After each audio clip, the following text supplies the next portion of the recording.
We trophies, compact 40s and gold rollies. Stepping with some soldiers, foreign shooters like Ginobili's. We trophies, enemies hating us from a side view. My young niggas doing walkthroughs. We trophies, compact 40s and gold rollies. Stepping with some soldiers, foreign shooters like Ginobili. We trophies, enemies hating us from a side view.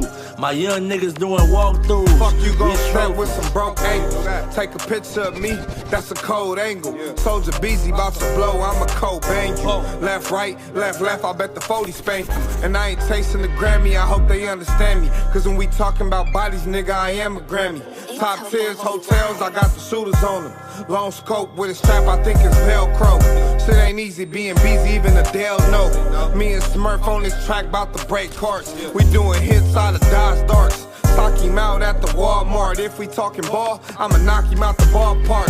Let me tell you how it all started. My nigga died at 17 in these streets, he dearly departed. With the top I'ma get retarded. They tryna put me on the shelf cause I'm black-hearted. We trophies, compact 40s and gold rollies. Stepping with some soldiers, foreign shooters like Ginobili's. We trophies, enemies hating us from a side view.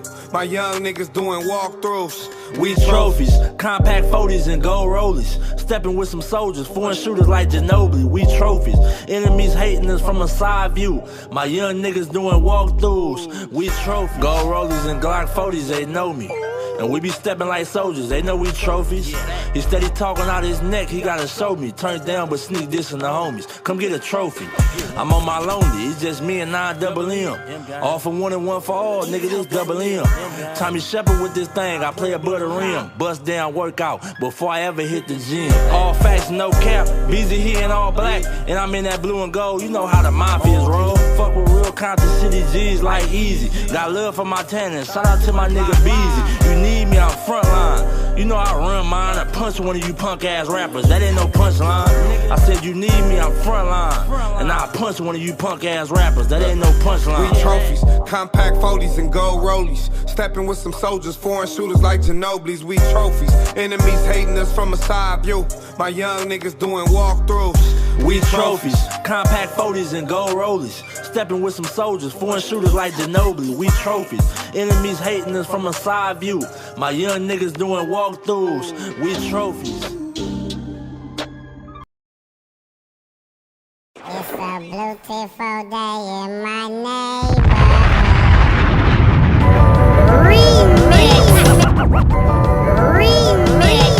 I'm a silverback gorilla wearing silver and black. Silverback gorilla wearing silver and black. Silverback gorilla wearing silver and black. Hit me on the Blackberry and I deliver the crack. Silverback gorilla wearing silver and black.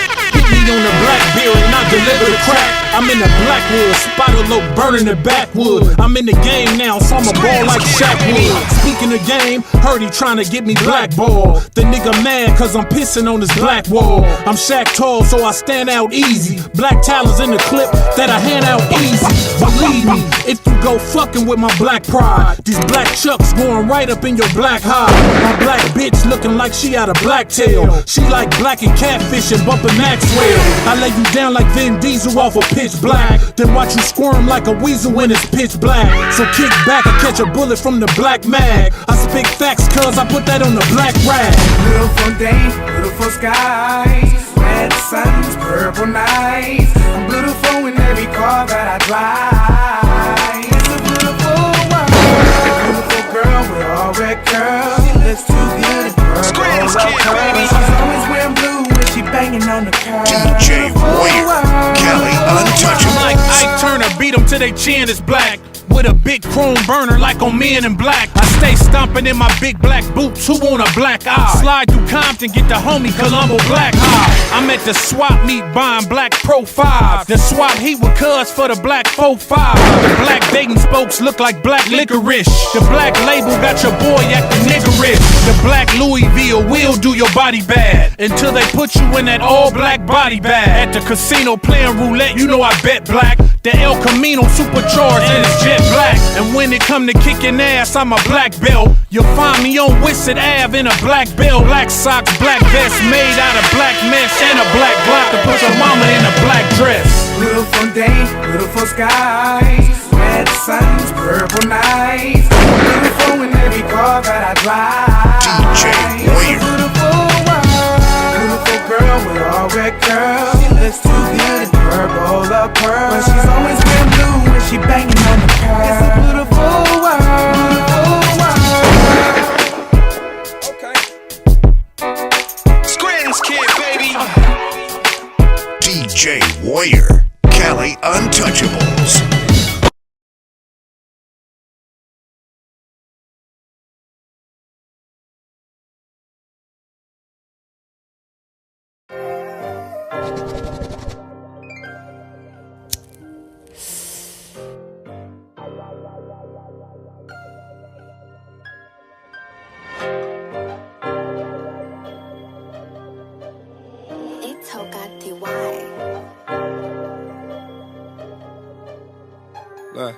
We trophies, compact 40s and gold rollies. Stepping with some soldiers, foreign shooters like Ginobili's. We trophies, enemies hating us from a side view.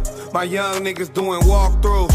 We trophies, compact 40s and gold rollies. Stepping with some soldiers, foreign shooters like Ginobili. We trophies, enemies hating us from a side view. My young niggas doing walkthroughs. Fuck you gon' step with some broke angles. Take a picture of me, that's a cold angle. Soldier busy, bout to blow, I'm a cold bang you. Left, right, left, I bet the 40 spank you. And I ain't chasing the Grammy, I hope they understand me. Cause when we talking about bodies, nigga, I am a Grammy. Top tiers, hotels, I got the shooters on them. Long scope with a strap, I think it's Velcro. Shit ain't easy being busy, even Adele know. Me and Smurf on this track, bout to break carts. We doing hits out of Dodge Darts. Sock him out at the Walmart. If we talking ball, I'ma knock him out the ballpark. Let me tell you how it all started. My nigga died at 17 in these streets, he daily departed. With the top I'ma get retarded. They tryna put me on the shelf cause I'm black-hearted. We trophies, compact 40s and gold rollies. Stepping with some soldiers, foreign shooters like Ginobili's. We trophies, enemies hating us from a side view. My young niggas doing walkthroughs. We trophies, compact 40s and gold rollies. Stepping with some soldiers, foreign shooters like Ginobili. We trophies, enemies hating us from a side view. My young niggas doing walkthroughs. We trophies, gold rollies and Glock 40s, they know me. And we be stepping like soldiers, they know we trophies. He steady talking out his neck, he gotta show me. Turn down but sneak this in the homies. Come get a trophy. I'm on my lonely, it's just me and 9 double M. All for one and one for all, nigga, this double M. Tommy Shepard with this thing, I play a butter rim. Bust down workout before I ever hit the gym. All facts, no cap, busy here in all black. And I'm in that blue and gold, you know how the mafias roll. Fuck with real Compton City G's like Easy. Got love for my tenants, shout out to my nigga Beezy. You need me, I'm frontline. You know I run mine, I punch one of you punk ass rappers. That ain't no punchline. I said you need me, I'm frontline. And I punch one of you punk ass rappers. That ain't no punchline. We trophies, compact 40s and gold rollies. Stepping with some soldiers, foreign shooters like Ginobili's. We trophies, enemies hating us from a side view. My young niggas doing walkthroughs. We trophies, compact 40s and gold rollies. Stepping with some soldiers, foreign shooters like Ginobili. We trophies, enemies hating us from a side view. My young niggas doing walkthroughs. We trophies.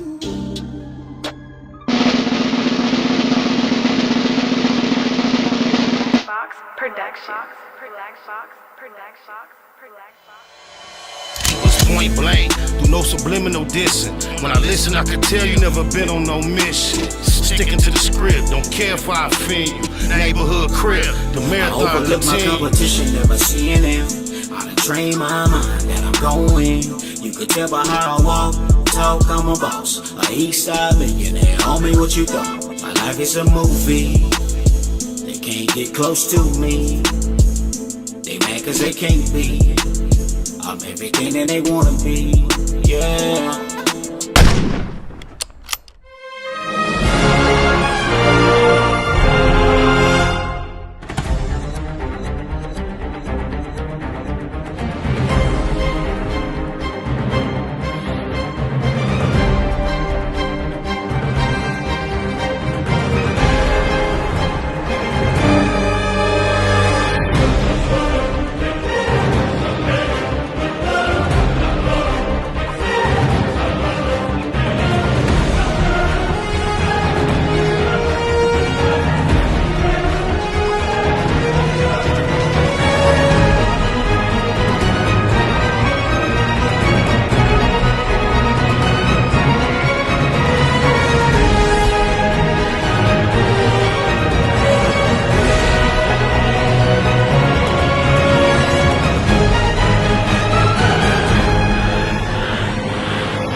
Wasn't that possible? Big shout out to my nigga SPI, Spotter Low. You know I'm in the black box, had to come through, tap in, show love one time.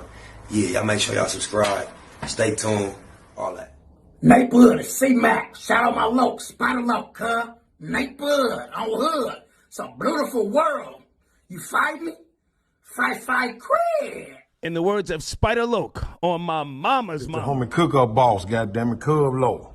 And y'all tuning in to the Wake and Bake show with goddammit the homeboy Spider Low. Here with SPI, the realest nigga in LA. Spider this bitch. My name is Spider Loke. Spider Loke, nigga. Spider Low. Spider Loke. Spider Loke. Spider Loke. Spider Loke. Spider Loke, that's my nigga. Spider Low. Spider Low. Shout out to SPI, that motherfucking nigga. You are now in the black box with the homie Spider Loke, the most eastiest. Facts over feelings, keeping it a Google Plex. Feel my campaign. Spider Low, Wake and Bake. Better keep it Google, nigga. Loke is in LA somewhere doing it.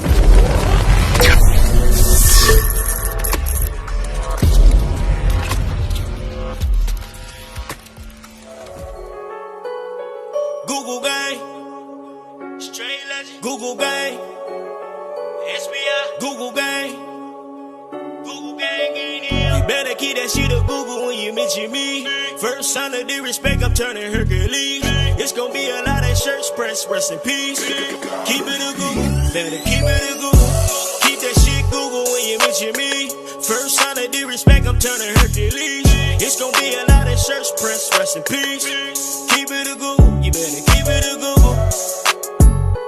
Keep it a Google. You better keep it a Google. Better keep it a Google. Keep it a Google. Google, baby. Bottom line, love life, show us a blessing. Pull up politic and blow us a session. Spot a local most easty. No mistake in the station. They making them statements. We waking and baking. Word of the day, EC on replay. The marijuana-thon with VJ Keyway. BS and BS. Killing on the track in the black box. We never put feelings over facts. Bay Machiavelli, run me the bread. I don't get mad, I get money instead. I be high, you can tell by a nigga eyes. But wise enough to enterprise, you dig a lies. Contemplating with the Google gang, conversating. Counting coins while these cowards in the comments hating. Only thing count, my count getting another comma. I'm a magnet to the money on my mother mama. Better keep that shit a Google when you mention me. First sign of disrespect, I'm turning Hercules. It's gonna be a lot of shirts press, rest in peace. Keep it a Google, better keep it a Google. Keep that shit Google when you mention me. First sign of disrespect, I'm turning Hercules. It's gonna be a lot of shirts press, rest in peace. Keep it a Google, you better keep it a Google. Keep it a Google. You better keep it a Google. Better keep it a Google. Keep it a Google. Google, baby. If you can't keep it a Google, then don't mention me. Run a check through the set, I bet them niggas mention me. Red Bull and Hennessy, I keep the same energy. No matter on a solo or a couple homies with me. Tell them come get me if they want confrontation. I keep a couple shooters with me. And we right here waiting on shit to pop off. Take a nigga top off, you tempt me. All that BS, you can miss me. Slide down Century, doing about 60 in the gutter lane. Faded off yak and drop the pistol, hopping out the rain. I won't change, keep it a Google the only way. Mention me, I come out and play. That's on the gang. We're not the same. I ain't nothing like these rap niggas. Hanging with bangers, no bodyguards. We all strapped, nigga. All truth, no lies. Facts over feelings. We ain't gonna start something we can't finish. Google gang. Better keep that shit a Google when you mention me. First sign of disrespect, I'm turning Hercules. It's gonna be a lot of shirts press, rest in peace. Keep it a Google. Better keep it a Google. Keep that shit Google when you mention me. First sign of disrespect, I'm turning Hercules. It's gonna be a lot of shirts press, rest in peace. Keep it a Google, you better keep it a Google. Keep it a Google. You better keep it a Google. Better keep it a Google. Keep it a Google. Google bang. Jeter. Gratitude is the attitude, cause the show is a blessing to be back in the black boxing. Blow us a session on my mama. We got a word of the day. Obliterate. Obliterate is the word of the day. Obliterate most often means to remove from existence, to destroy utterly all trace indication or significance of. The tide eventually obliterated all evidence of our sandcastles. Rest in peace to PnB Rock, because yesterday it seems like his life was obliterated. It doesn't seem like it in fact was. And I'm going to get right into it because there's a lot of irony involved in this situation for myself personally. Somebody said it's a blessing to wake up this morning. Most definitely indeed is, in light of what we're discussing currently. I know I'm late at this point because it took place yesterday, and you know, the typical person who is a blogger or active on YouTube, it seems like the trend is to be amongst the first to speak on, report, you know, certain issues. I get it. I'm not above or beyond that. It's just that that's not my real motivation to be the first. That's like somewhat gossipy to me, to try to be the first to report, be up on the latest, and trying to be the one to deliver. However, I have no problem with taking the time of seeing what's popular subjects and giving my perspective on it. That's something we do in everyday life, whether it's on a platform or just parlaying, politicking with our peoples. Things happen. We discuss it in the barbershop, amongst our friends, whatever. However, PnB Rock lost his life at a Roscoe's Chicken and Waffles, which is legendarily popular in Los Angeles as far as a franchise. There are multiple Roscoe's Chicken and Waffles. You've heard plenty of celebrities speak on, or you've seen evidence when you go in their pictures. It's become a thing for out of town. It's kind of like a landmark bucket list to go get some Roscoe's Chicken and Waffles. The particular chicken and waffles that PnB Rock found himself at just happens to be hands down in the most crime infested area that you can find a Roscoe's. We all know typically in the ghettos across America, poverty is pretty much more pertinent on the east side, and as you travel further west, it seems like it decreases. This is the only Roscoe's located in the east side of South Central. That parking lot, the same way Neighborhood Nip was familiar with Crenshaw and Slauson, for years I was familiar with that particular parking lot on Manchester in Maine at that Roscoe's, due to the fact that two of my partners was one of my partners, he had that parking lot sold up years ago. There were multiple businesses in there. He had influence in all the businesses, and based on my big homie, rest in peace, Big Ant relationship with Cuz, my big homie for years was holding down that parking lot, like low-key security, regulating parking and shit. And so because of that, I used to go up there and parlay and just post with my homie Big Ant all the time, eat a gang of free chicken, sunrises, sunsets. That's a grimy ass parking lot, right? Somebody told me he found himself there because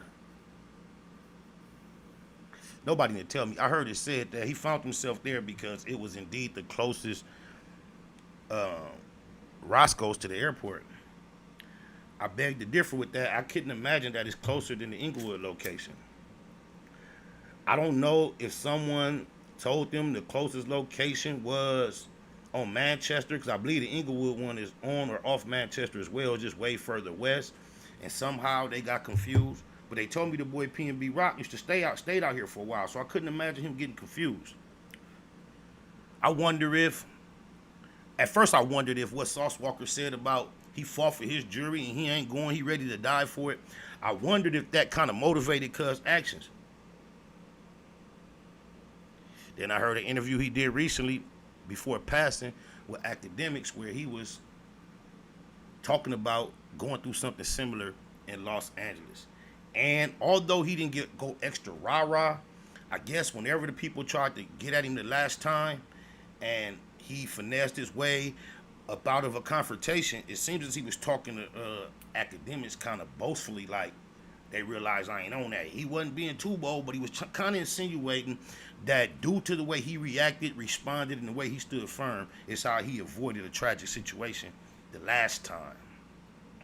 And I believe he's sadly mistaken. I believe he grew comfortable because he had encounters that looked like they could go there and they didn't quite go there. And I believe he probably developed in his mind that he had kind of figured out the formula to finesse his way out here. So I just can only imagine someone coming in that restaurant. He's already been approached in similar fashion, and it went where he did actually got. And so I can imagine there would be some resistance to some degree. Whether, because he said when the dudes got him last time, he kind of like fanned them on. I wonder if he tried to be nonchalant and take his time versus aggressive, thinking that the person was playing, and then they just like, you know, let him know what it was. I hear a lot of speculation as to what part, if any, his girlfriends posting their food and their address played. Now, on my mama, of course, you can't say it was directly associated or connected. But y'all don't understand. They say she gave up her address an hour prior to the incident. I don't know. I don't have a clue, just like you. However, it is not beyond the scope of reasoning that when she posted that address,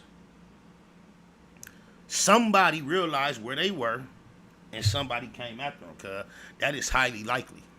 It is also highly likely that showing up right there in a Maybach with an extremely large amount of expensive jewelry adorning your body could have just visually attracted the wrong energy, and it could have took place. However, it goes back to what I was saying before all this, cuz some might slip, some might get away. You can be out here, get away one time, and then look, the next time. I don't know what it is about non-locals that feel like it's worth it to them to come and test this energy out here. Even like Sauce Walker, shout out to him, salute to him. If he really was a victim of an attempted robbery and he went, you know, rogue and vigilante and fought the dude off and survived, shout out to him. Unfortunately, the exception to the rule does not indicate that that's the way it should go out here, y'all. I'm not bragging on LA being like that. You digitalize? Not at all. I'm just observing. Whether it's right or wrong, good or bad, is not what I am attempting to establish. We can all agree it's some bullshit. It's fucked up. But at the same time, if I know I'm on the outside of a cage where there's a whole bunch of bears or lions, regardless if they deserve to be there, regardless if I feel like I have the right to travel through this path without these caged animals impeding my progress, guess what I'm gonna do? I'm gonna go around that cage and go the long way. I'm not gonna say, man, that ain't right. They shouldn't have put this cage right here. That's too done. And they bet not, and I'm gonna jump in there with them lions and them bears and take my chances. Guess what? You might make it. You might survive. But it's highly likely that you won't. And that's what it is out here in La La Land. Ain't nobody saying that, hey, you guaranteed not to make it. Ain't nobody saying that it should be so difficult to make it. All we saying is, hey, check it out. Us natives out here who not part of the problem, even if we once were, who no longer are, we are aware of what it is. Guess what? Beware of dogs. It's piranhas over there. Don't feed the bears. If y'all want to keep taking it upon yourself to think shit don't stink, to be the one to prove you bigger than what it is because of what it should be, I believe that we will continue to see events similar to this at a high rate. I just can't understand the dude's rationale. He talking to academics about what took place before. And he like, I'm on Fairfax, you know, I'm cool, I'm with my family. Academics like, people tripping on Fairfax? My nigga, Biggie got killed on Fairfax. Biggie got killed on Wilshire and Fairfax. After that, we ain't get the facts, so I bulletproof the Lambo, holla tip the ammo. Shout out to my nigga Baguettes from Brooklyn. But yeah, what make y'all think that that's a safe environment? Y'all see what just happened in Beverly Hills. I'm not saying we competing, going for the crown, the trophy, but before we can even get over the shock of the Quando, we had a Sauce Walker affiliated incident. Then there was another dude, kind of like in LA. I can't even call his name. Think he was from Chicago. That didn't even get much coverage. Then we got this.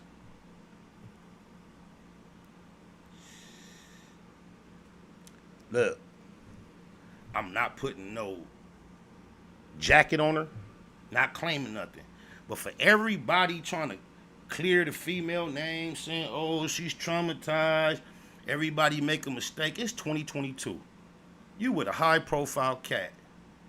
How the do you feel like it's cool to post where you are on social media while you're going to be sitting there for an hour in an environment you're not familiar with? Everybody's heard about the ills of Los Angeles. She most likely has to be aware of what just took place with Sauce Walker and the implications jury had in that.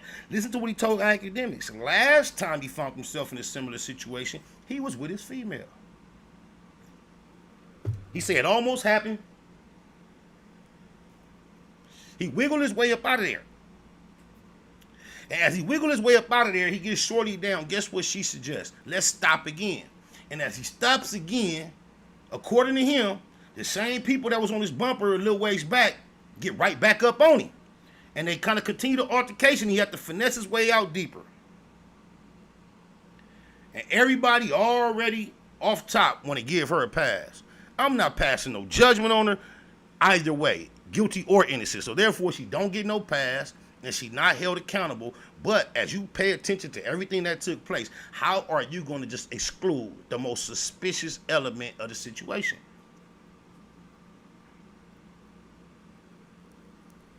It is a whole story of him just recently displaying behavior that outside his death, everybody would be calling controlling. Girl, leave him alone. He somehow took control of her social media, shut it down, password type stuff. You know that's not acceptable in general social conversation when it comes to dating and relationships. That's toxic, negative, controlling. But in the light of his passing, the discussing these issues in regards to her in such an innocent fashion is even more suspicious. This man lost his life over some jewelry. He experienced a similar incident not too long ago. He said mid-COVID. He was with the same individual. She did something janky as far as posting that plate and location. And everybody immediately, because she's showing some y'all sleep. But I just want to reiterate before your life get obliterated. We said it once, we said it twice. It ain't nice in La La Land. Listen to the second verse when the nigga Dracer say, I seen a nigga lose his life for trying to fight for his chain. It ain't a game, it's insane. The whole hood dysfunctional. Retaliation seemed like the only time we punctual. The culture, California set the trend of who we are today, man, in the South. The Crips started 50 years ago. You fast forward to 2020, man, you got niggas dying and killing down here behind Grape Street, behind Hoover Street, and they ain't never been and they ain't never going and they ain't never seen it. But they'll kill you behind it. They die represented. They hurt their mamas for it. They abandon their children to represent. You see what I'm saying? So Confucius once said, he who controls images controls minds. Y'all gave us these images. Them G's don't play out, La La Land is hot. Set up shop, sell them grams and clock. The new slang for Los Angeles is La La Land. Yeah. Now he say, she say, I'll get you shot. We just sell them things, evade the cops. Your best come deep, cause you can lose your life in La La Land. Royal blue Dodger hat matched with the blue ring. Royal blue Chuck T's with big blue shoestrings. Not the hockey team, no, we the true kings. Infrared carbine, that's how we do things. Most of these niggas smoke La La, man. You can call this law scandalous a La La Land. The home of Tookie, OJ and O'Shea. Think it's for play out here, nigga, okay. The G is over all, y'all just like to hate. And we know dating's old, but we just like to skate. We stay flossing from Carson to Slauson. The grass is greener from here to Pasadena. It's Southern California, but it's still gon' rain. Big bullets get wet and I feel your pain. We love to set, that's all we got out here. It's so cold in these streets that it's hot out here. Them G's don't play out, la la land is hot. Set up shop, sell them grams and clock. The news slang for Los Angeles is la la land. Yeah. Now he say, she say, I'll get you shot. We just sell them things, evade the cops. You best come deep, cause you can lose your life in la la land. It ain't a game out here, you find misery and pain out here. Homie, we hustling the summer sleet or rain out here. California, ride till we die for the skrill. We claim we do it for survival, but it's all for the thrill. Got to get it with it, spit it, hit it through your fit it, split it, bang on them, so they know that the hood did it, no mistaking. West side rider for real, it's like a demon that's inside us, that incite us to kill. Bang, bang, and lay our life down for the gang. I seen a nigga lose his life for trying to fight for his chain. It ain't a game, it's insane, the whole hood dysfunctional. Retaliation seems like the only time we punctual. That's real, cuz we drink and smoke drugs, but it's something about a gangster, cause bitches just love a thug. I think we got the downest hoes on the earth, the baddest bitches in the world, they come from right off the turf. La la land. Don't play out, la la land is hot. Set up shop, sell them grams and clock. The news slang for Los Angeles is la la land. Yeah. Now he say, she say, I'll get you shot. We just sell them things, evade the cops. You best come deep, cause you can lose your life in la la land.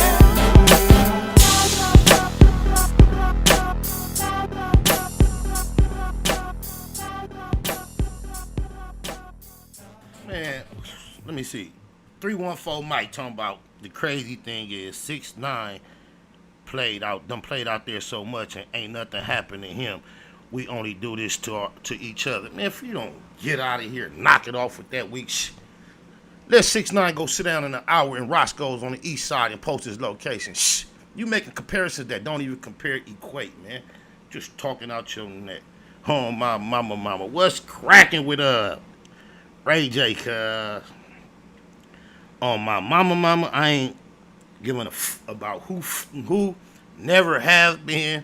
I ain't seen the Ray J Kemp tape. I ain't seen the R. Kelly first tape. This ain't my thing. Who has never really been my concern, not my interest. Oh, by mama. Although it's hard not to become aware of what's happening when it's just so viral. And due to the fact I happen to know Ray J personally, when it started hitting and it was making so much news, I listened to some of his live about what took place.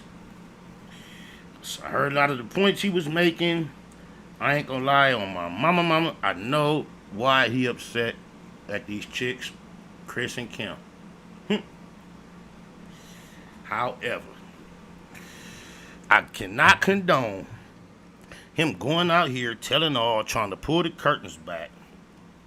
It make him look like one of them. Now, instead of it looking like some females having a problem with a man, it seems like a bunch of females in a catty situation. It's hard not to view it that way when just, what is this, July, August, September, 90 days ago, Ray J went out of his way to classify June, which is commonly known as Gay Pride Month. He went to change it to Ray Pride Month, sticking his tongue out for all the world to see very slowly as he was directly addressing the homosexual population of men in America. He's also historically known for announcing, while in a heated rant regarding Fabulous and some what we would consider gangster shit, he claimed years ago to run with booty goons, and I quote, booty goons that would handle his situation for him. Bringing all this into perspective, here it is, whatever took place with him, these females, the mama, gotta shout out to the mama, even if it's a negative shout out, she's big pimping. If all what Ray J said is true, she's big pimping. But I just don't understand how he has a leg to stand on with this crying and complaining when he's saying, I've been telling a lie along with them all this time. Now that's for whatever reason, down the line, years later, You decide to jump off the lie wagon and try to go honest and now you want to make them seem like the bad guys? Nah, don't nobody give a You sound like a female, and you sound like a tattletale. You sound like somebody that would be in close connection with Wacko No 100. The way he embraced Takuchi, the way he embraced Snitch 9 Takuchi, who had all these secret encounters with a group of people and then felt comfortable just blowing it all up at the end because he felt like he was wrong in some way. Ray J doing the same thing. He signed up to hit a lick with these chicks. It was flowing for years. Now down the line, he felt like he wasn't done correct, and now he telling on everybody. This is how Wacko No 100 little partners get on. This is what he's comfortable associating himself with. Oh, my mama. Okay, they got you, Ray J. We see it. They played you. They got the bigger platform, the power, the influence. You cannot be, it's not like you went in to do some righteous business that involved integrity, and then somehow down the line, they shift the energy on you and switched up on you. Nah, you allow somebody's mother, first of all, you know that's foul. You're a parent. You have a mother as well. You allow somebody's mother to coerce you into not only being casually intimate with her daughter, but filming it, selling it, promoting it, and lying about it. Right then and there, you gotta know, bro. These is not your homies. They not from Carson Pyru. They not from none of that. These are some females you met along the way that are worldly and obscure. You chose to trust them and go into an agreement with them. If you trusted them like that, that just shows how much of a real queerdo loser you are. If you thought you could trust them. Now, you on here just like one of these females exposing all these text messages. It just sounds so ho no 100-ish. You dig a lot, this is the MO. Then, why is it that ho no 100 is always involved in a man's bedroom? He all in Ray J bedroom. He been all in Kanye bedroom. And I mean verbally on the public platform. He been all in Cassandra Campbell bedroom. All in neighborhood Nip the Crip, the Keyway Christ neighborhood IP. According to him, watching gay footage of him in his bedroom. Damn, all in De La Hoya bedroom. Damn, why this dude isn't all, now he enraged.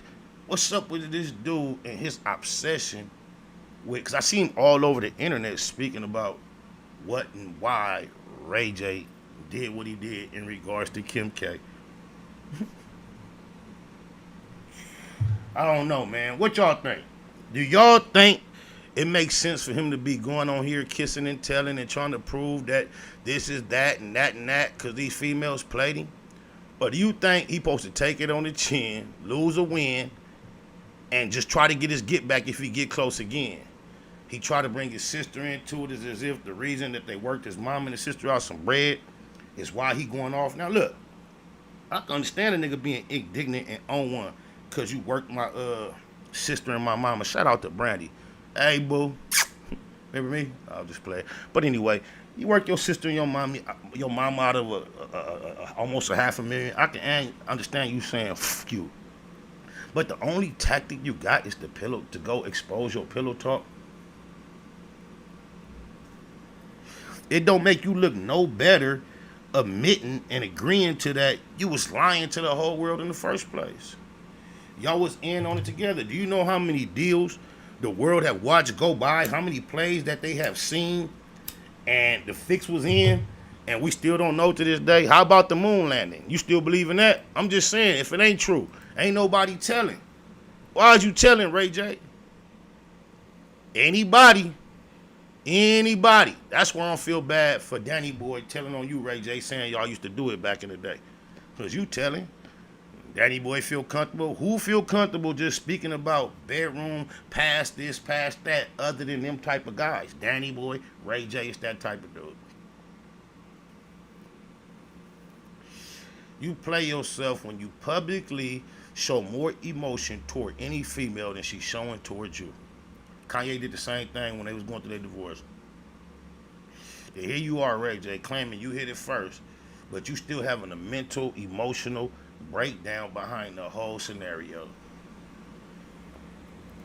And have you ever seen this female with a bikini on and see what her buttocks actually looks like? Remember Play-Doh? We used to have Play-Doh in class. Like somebody took a bunch of Play-Doh and just packed that like the pot that a chia pet be in, man. Y'all tripping over that, man. If y'all don't knock it off, I don't get it, man. Hey, shout out to my nigga BZ Santana and Blue Smurf. That's BS and BS. Even though I'm Baby Spider, that's a BS. Neighborhood to the neighborhood. Show is my homie Benji Stone. We might just do BS and BS and BS and BS on that. BS as a tape. We working on it. But Baymac Entertainment presents trophies. We trophies. My nigga BZ and Blue Smeezy going up one time. Go tap in. Run these numbers up on this video, man. Baymac Entertainment trophies. BZ Santana, Blue Smurf, Mafia Crip, and on my mama do like.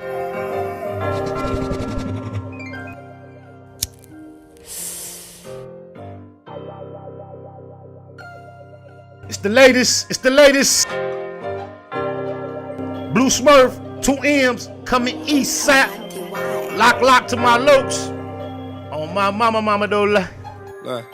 We trophies, compact 40s and gold rollies. Stepping with some soldiers, foreign shooters like Ginobili's. We trophies, enemies hating us from a side view. My young niggas doing walkthroughs. We trophies, compact 40s and gold rollies. Stepping with some soldiers, foreign shooters like Ginobili. We trophies, enemies hating us from a side view. My young niggas doing walkthroughs. Fuck you gon' step with some broke ankles. Take a picture of me, that's a cold angle. Soldier busy, bout to blow, I'm a cold bang you.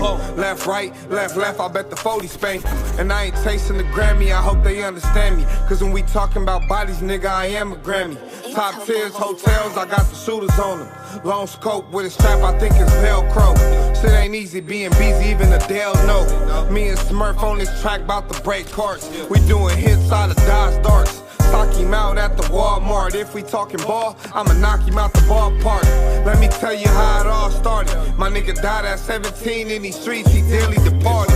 With the top eye, I'ma get retarded. They tryna put me on the shelf cause I'm black-hearted. We trophies, compact 40s and gold rollies. Stepping with some soldiers, foreign shooters like Ginobili's. We trophies, enemies hating us from a side view.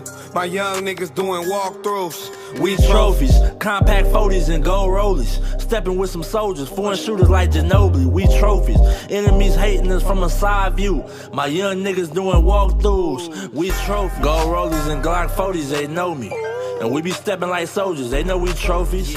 He steady talking out his neck, he gotta show me. Turn down but sneak this in the homies. Come get a trophy.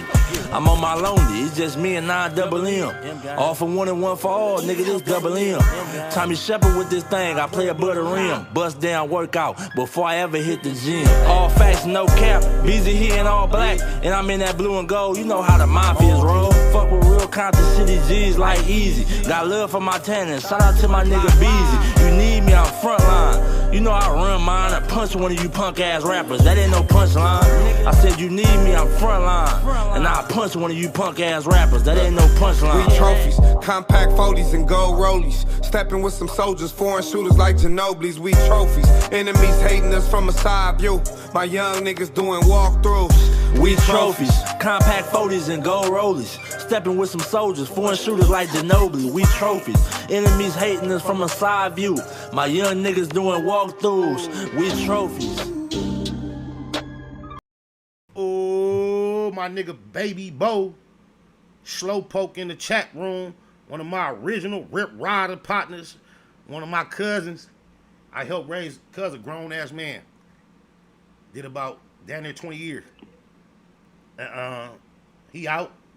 He a G of his own state, but I helped raise some of Cuz Crippin', him and Blackout, GIP, 3 up top.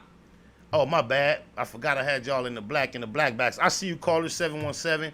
I see you, caller 678-310-323. I just want to shout out my nigga Slowpoke in the chat. Shout out my nigga Infestein from the 9, because he tapped into me the other day, asked me, do I know Slowpoke from Track New?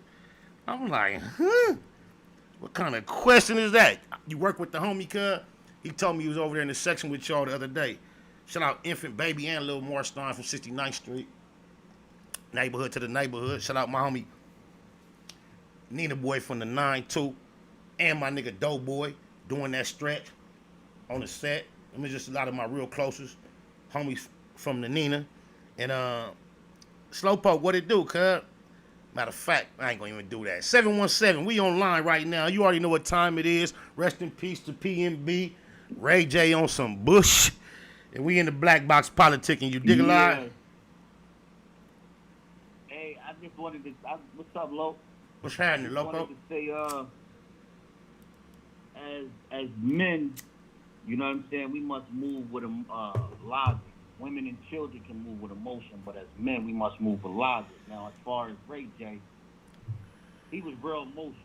You know what I'm saying? However, when you look at the logic of things and you look at how these other people play, you feel me? When Shorty said he got me drunk or drugged me and put something in her butt, that right there sounds like a Bill Cosby on a farther play. You know what I'm saying? So I ain't hear all that. To his defense, I didn't hear all that. Yeah, Shorty said that he must have drugged her and put something in her butt or whatever the case may be. So I'm wait. Are you telling me on the actual tape they did that kind of activity? I'm not even sure, bro. Okay. You know what I mean? So I'm going off of, right. what their words are. You know, I haven't seen the tape. You know what I'm saying? But my bad. Hey, Slowpoke. You say you at work. You say you at work. Stein there with you. Hey, Slowpoke, tell these niggas, cuz. Hey, this nigga Slowpoke was a young nigga, cuz, on my mama. This was my low, cuz. His brother, Trey, and my big cousin, Loom, used to make beats together. And this nigga, Slowpoke, Baby Bo from Track New, was a baby, cuz. He was nobody. He was just a kid in the yard. And I was younger than his brother and my cousin, and he was younger than me. And then, next thing I know, cuz was a joint. Like, you talking about a young Crip that had your whole hood lit. First of all, being from Track New, there's so many traditional ballers and big hustlers. It's hard to have your time or your season as the nigga that's balling in the hood. And I'm going to just say this. My nigga went to jail for bank robbery. And allegedly, he was involved in robbing banks. However, I don't believe that. I believe he was working hard, recycling a lot of them cans and doing all that. But regardless, this nigga used to throw a party in the hood like twice a week, nigga. He was buying little bitty, remember them little mini motorcycles was out? He wasn't just buying one for himself. Cuz was buying 5 and 6 of them so everybody could ride. Taco trucks just doing shit that I ain't never seen no young nigga do. He almost did a dub behind that shit. My nigga back out. Much love to Slowpoke. All right, I'm gonna get off cuz bumper. This ain't his show. My bad. We do got callers on the line. 717. You go ahead and finish your thought, bro. That's just one of my day unos. And niggas don't know. Niggas, and he got bars, cuz. Cuz got bars. He gave up rapping a long time ago, but cuz got bars on the set. Go ahead. You can finish what you were saying, bro. I didn't mean to cut you off. If you ain't, I'll go to the next caller. 678. I appreciate your patience and the fact you chose to wait. All love, no hate. SPI the great. What's happening? SPI, what up? Oh, blessings abundant. Gratitude is the attitude. So look, I wanted to make 2 quick points if you would allow me to do so. Indeed, sir. Please do. Well, the second one will be based upon the first one. Let's go. All right, cool. So number one, as far as PnB Rock though, man, I be feeling like it's a lose-lose situation on both sides because there's 2 things to address. Number one is, having that pride to where you feel like you're willing to sacrifice your life and potentially be out of your family's life, your kids' life over a piece of metal. We got to cut that shit out, man. We got to cut that out where we willing to risk it all for the pride of being able to say, "Oh, they tried me and I didn't let it happen." Right. And also to the I know how it is out here. You feel me? And to the ones out there that's putting the work in, that's such a sucker move, man, to feel like you gotta take somebody's life because they got something that you feel like you want. I know it's hard out here. I know everybody trying to eat. Say that again say that again for the people way in the back. For the people in the back, for the ones at the bottom, we've been there. Some of us still here. That ain't it.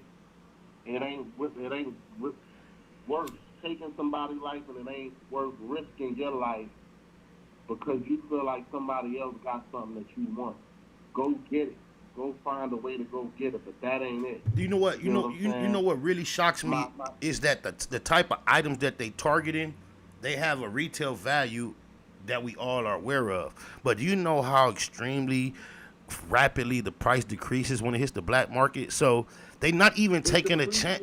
Yeah, it depreciates so rapidly and so greatly that you're not even taking a chance for the price that item was initially worth. You're taking a chance for crumbs. And that's what I'm saying. Like, you know, like this is a high profile case right now. You get what I'm saying? This ain't like you took this off of little Ray on the back block. You took this from a rapper. So now it's high profile. So now they're gonna put even more attention on finding. And at the end of the day, I mean, it ain't even life changing money. So you say you say you familiar. You either from out here or you spend some time out here, right? No, I ain't from out there, but I've been out there before. So you familiar? That's actually going to lead to my second point. Okay, let me ask you this before you get to your second point. What do you believe would cause or motivate a guy from Philadelphia who got tried on Fairfax already to get comfortable to put himself in a position to be tried again on Manchester and Maine? For those that are not listening, going from Manchester and Maine to going to Fairfax is like going from where the Fresh Prince of Bel-Air lived to where George Jefferson and them lived. It's like to going where the fucking Good Times, the Evans family lived, to where Fresh Prince and Uncle Phil lived. That's the difference in the environment. He already got tried down the street from Uncle Phil's house. He got tried down the street from Uncle Phil's house. And then here it is 2 years later with the same female. He took a chance way in the motherfucking projects down there with James Evans is him. What kind of logic is that, bro? That's actually the perfect segue into my second point. Now, you being from LA, right? I don't want to ruffle nobody's feathers with this statement that I'm about to make because everybody in the world. As long as it's factual, as long as it's factual, let them feathers be ruffled, man. We keep it a Google around here. All right, say less. He from Philly. I'm from Philly. I don't live I done bounced around all over the place, right? Text me. This is just from my personal experience. The hood in LA, 2 points. Number one. Shout out my nigga Infant Marstein in the chat. Neighborhood to the neighborhood 697. My bad. Continue, please. The hoods and the suburbs out there kind of mesh a little bit, number one. And number two, the hoods in LA, not all of them, but some of them, you don't. When you from Philly, Baltimore, Detroit, Chicago, the ghetto look like the ghetto. In certain parts of LA where you really don't know. Even Compton, with the reputation that Compton has, bro. If out-of-towners just came and did sightseeing in Compton, you'd be driving around and be thinking like, okay, where's the area they be rapping about? Compton is not a bunch of ran down properties. There are nice homes. There were a suburb that were occupied fully by whites prior to the late 60s and 70s. There's something called the Great White Flight when these homes were unoccupied by whites because blacks started creeping in and then they came in. They weren't designed as ghettos. They were designed as suburbs for white America. And we just it ended up occupying them afterwards. So I understand what you mean. I know, because you could go through the hundreds. You hear about the Rolling Hundreds, 100 Days, 100 Nights. It's a notorious section that has attributed to this violence. Even the 60s, because you go through the 60s, there's a very small portion of the 60s that look run down. The rest of it, luxurious. $1 Million home is probably the minimum in the majority of the Rolling 60s hood. Oh, God. Oh, my mama. Right. So that's why I was saying, so when you come from I know you traveled around a lot. You done been all over. When you go to a place like Philly, number one, it seems like the suburbs is way over there. Number one, and when you in the hood, the decay, the blight is evident. Boarded up houses, Oh broken my glass. mama. Shout out to my nigga Beano and my nigga Cash Daddy who had me in Philly.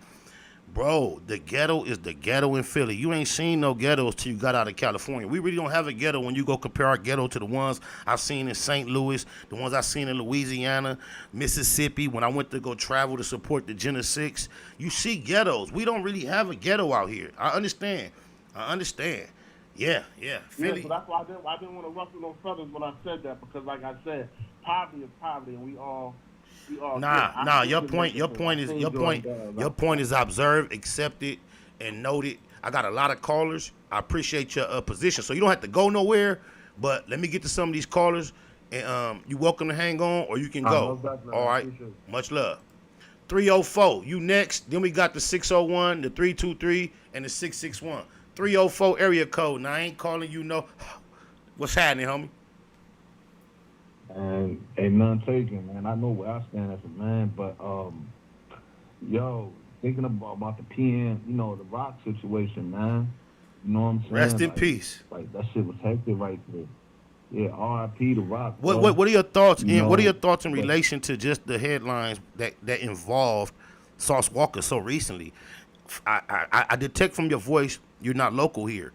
I know it seems like it's Bush. Does it sound like it makes sense to be extra careful when you come out here? I don't care how hard or tough you are. What difference does it make? Right. Is it worth it to go walk through a pack of pit bulls with a bunch of raw bacon and steaks in your pockets? I mean, what's the point? Like, what's the point? Yeah, you're right though. He wasn't aware of his surroundings. You're right. You're absolutely right. He wasn't aware of his surroundings. He should have been tapped in with niggas. You know what I'm saying? Where they should have been like, where he should hit niggas on the daily, like he should know the landscape. And look, out of all the South Central Southern California, when it comes to industry and jewelry, that particular location, when they talked about that tap in shit, that particular location, look, I don't give a fuck where else. Manchester and Maine, I'm not gonna give up the reasons why, but those that know, that circle, that corner right there is the most you better check in corner ever known to industry and out of towners and jewelry. That was the exact motherfucking wrong location to try it at. That was the exact wrong one. He would have been better in the heart of Compton. That place, talk to him. Talk. That place is hot for gangsters, bro. Like, even the gangsters, bro, that shit ain't shit, bro. I got my very first, rest in peace, Big Daddy, Q102, Q97 for Dev Doe. I got my very first manicure in that parking lot. Used to be a nail shop upstairs. Like I say, one of my other homies, not quite from my hood, but one of my other homies used to have the whole parking lot on lock, to the point where one of my direct big homies used to have the parking lot directly on lock. Like, that shit is a real notorious east side location for those that know. Oh, my mama. Yo, but what I want to know is this right here. Why wasn't his girl didn't have the sense of awareness of the temperature? You know what? I'm not ruling out that she did. It's what everybody keep giving her a pass because she cute, pretty, and whatever. But just think, this nigga just had her locked out of her whole social media and all that. So it wasn't all roses and milk and honey, bro. It was some type of toxicity, negativity, and bullshit. If he was still alive and we got the information that he had took control of her account, locked her out of it, they would be dogging him right now. All the black females in the media would be dogging him. You controlling, girl, get away from him. So I don't know why they giving her a pass just because she pretending. I'm not going to say pretending. Because she's appearing to be so innocent. Why would you just automatically... That's what a wise, guilty motherfucker gonna do. Intentionally appear innocent. And if we look at all the things she did, you cannot assume her innocence that quick, my nigga. Oh, my mama. Think about it. I mean, but... And the key is she dealt with gangsters before she even fuck with Rock. You know what I'm saying? And the sad part is that when he came in the interview with the academics interview, and he said, yo, he told his girl the situation, she was dead, and she observed the temperature. but yet she still didn't take it seriously. No, look what he said. And He said no. When academics asked him, did she peep the temperature? He said no. See, just think. Okay, just think if perhaps she was setting him up the first time. Bam. Cause look, he said it almost went down. Bam. It did. He kind of finessed his way out of it. He was going to pull off. He got in the car rolling. She like, oh, I want to stop right here. How we know that's not communication with them in the back first? Then he said he stopped again before he could park, cuz he said the car he had a problem with back there pulled up and took his parking space, and then he had another. And now he's saying but he's saying when academics asked him, did she peep the energy? He said no. I'm just saying, for me, that sounds like somebody that could potentially be playing a role. Just like nobody even puts it across the fucking, nobody considered that. Just think, Quando Rondo crying and screaming. What if he was performing pretending because he paid for that motherfucking production? Nobody even considers that. I'm not giving her just a walkout.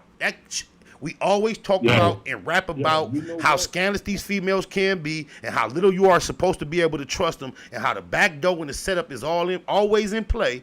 But when we get a situation, when we get a situation, first thing we do is give her a pass. Go ahead. Let's keep it on some G shit. Yo, on some street shit. When you with a female and the same shit keep happening to you, when niggas keep trying you on some robbery shit, that shit ain't coincidence. Listen. It reminds me of the story of Samson in the Bible.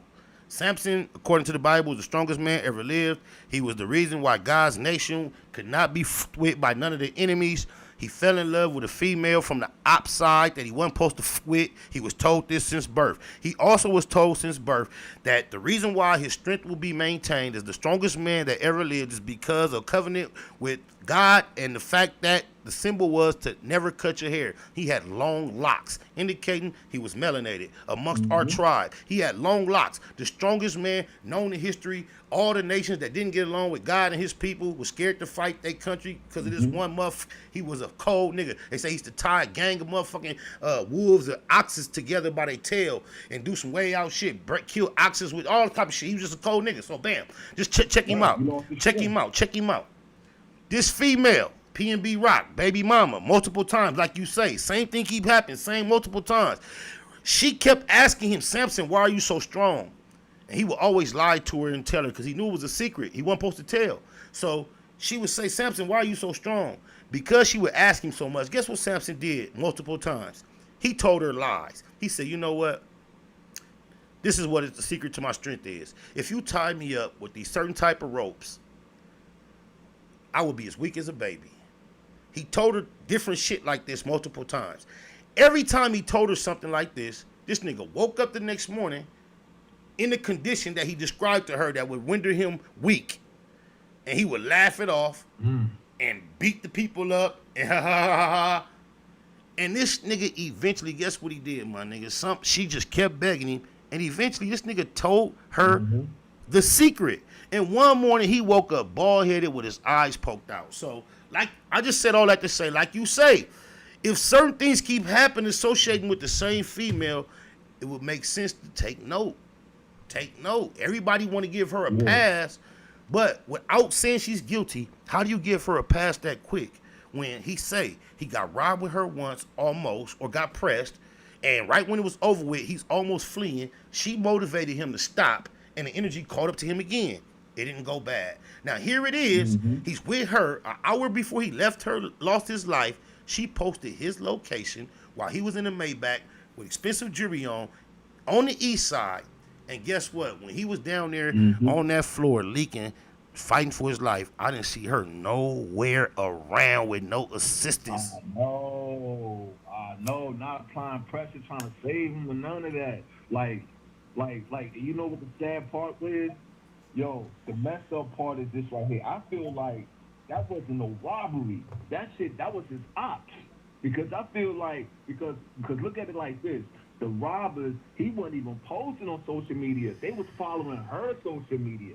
Oh, I think it might be.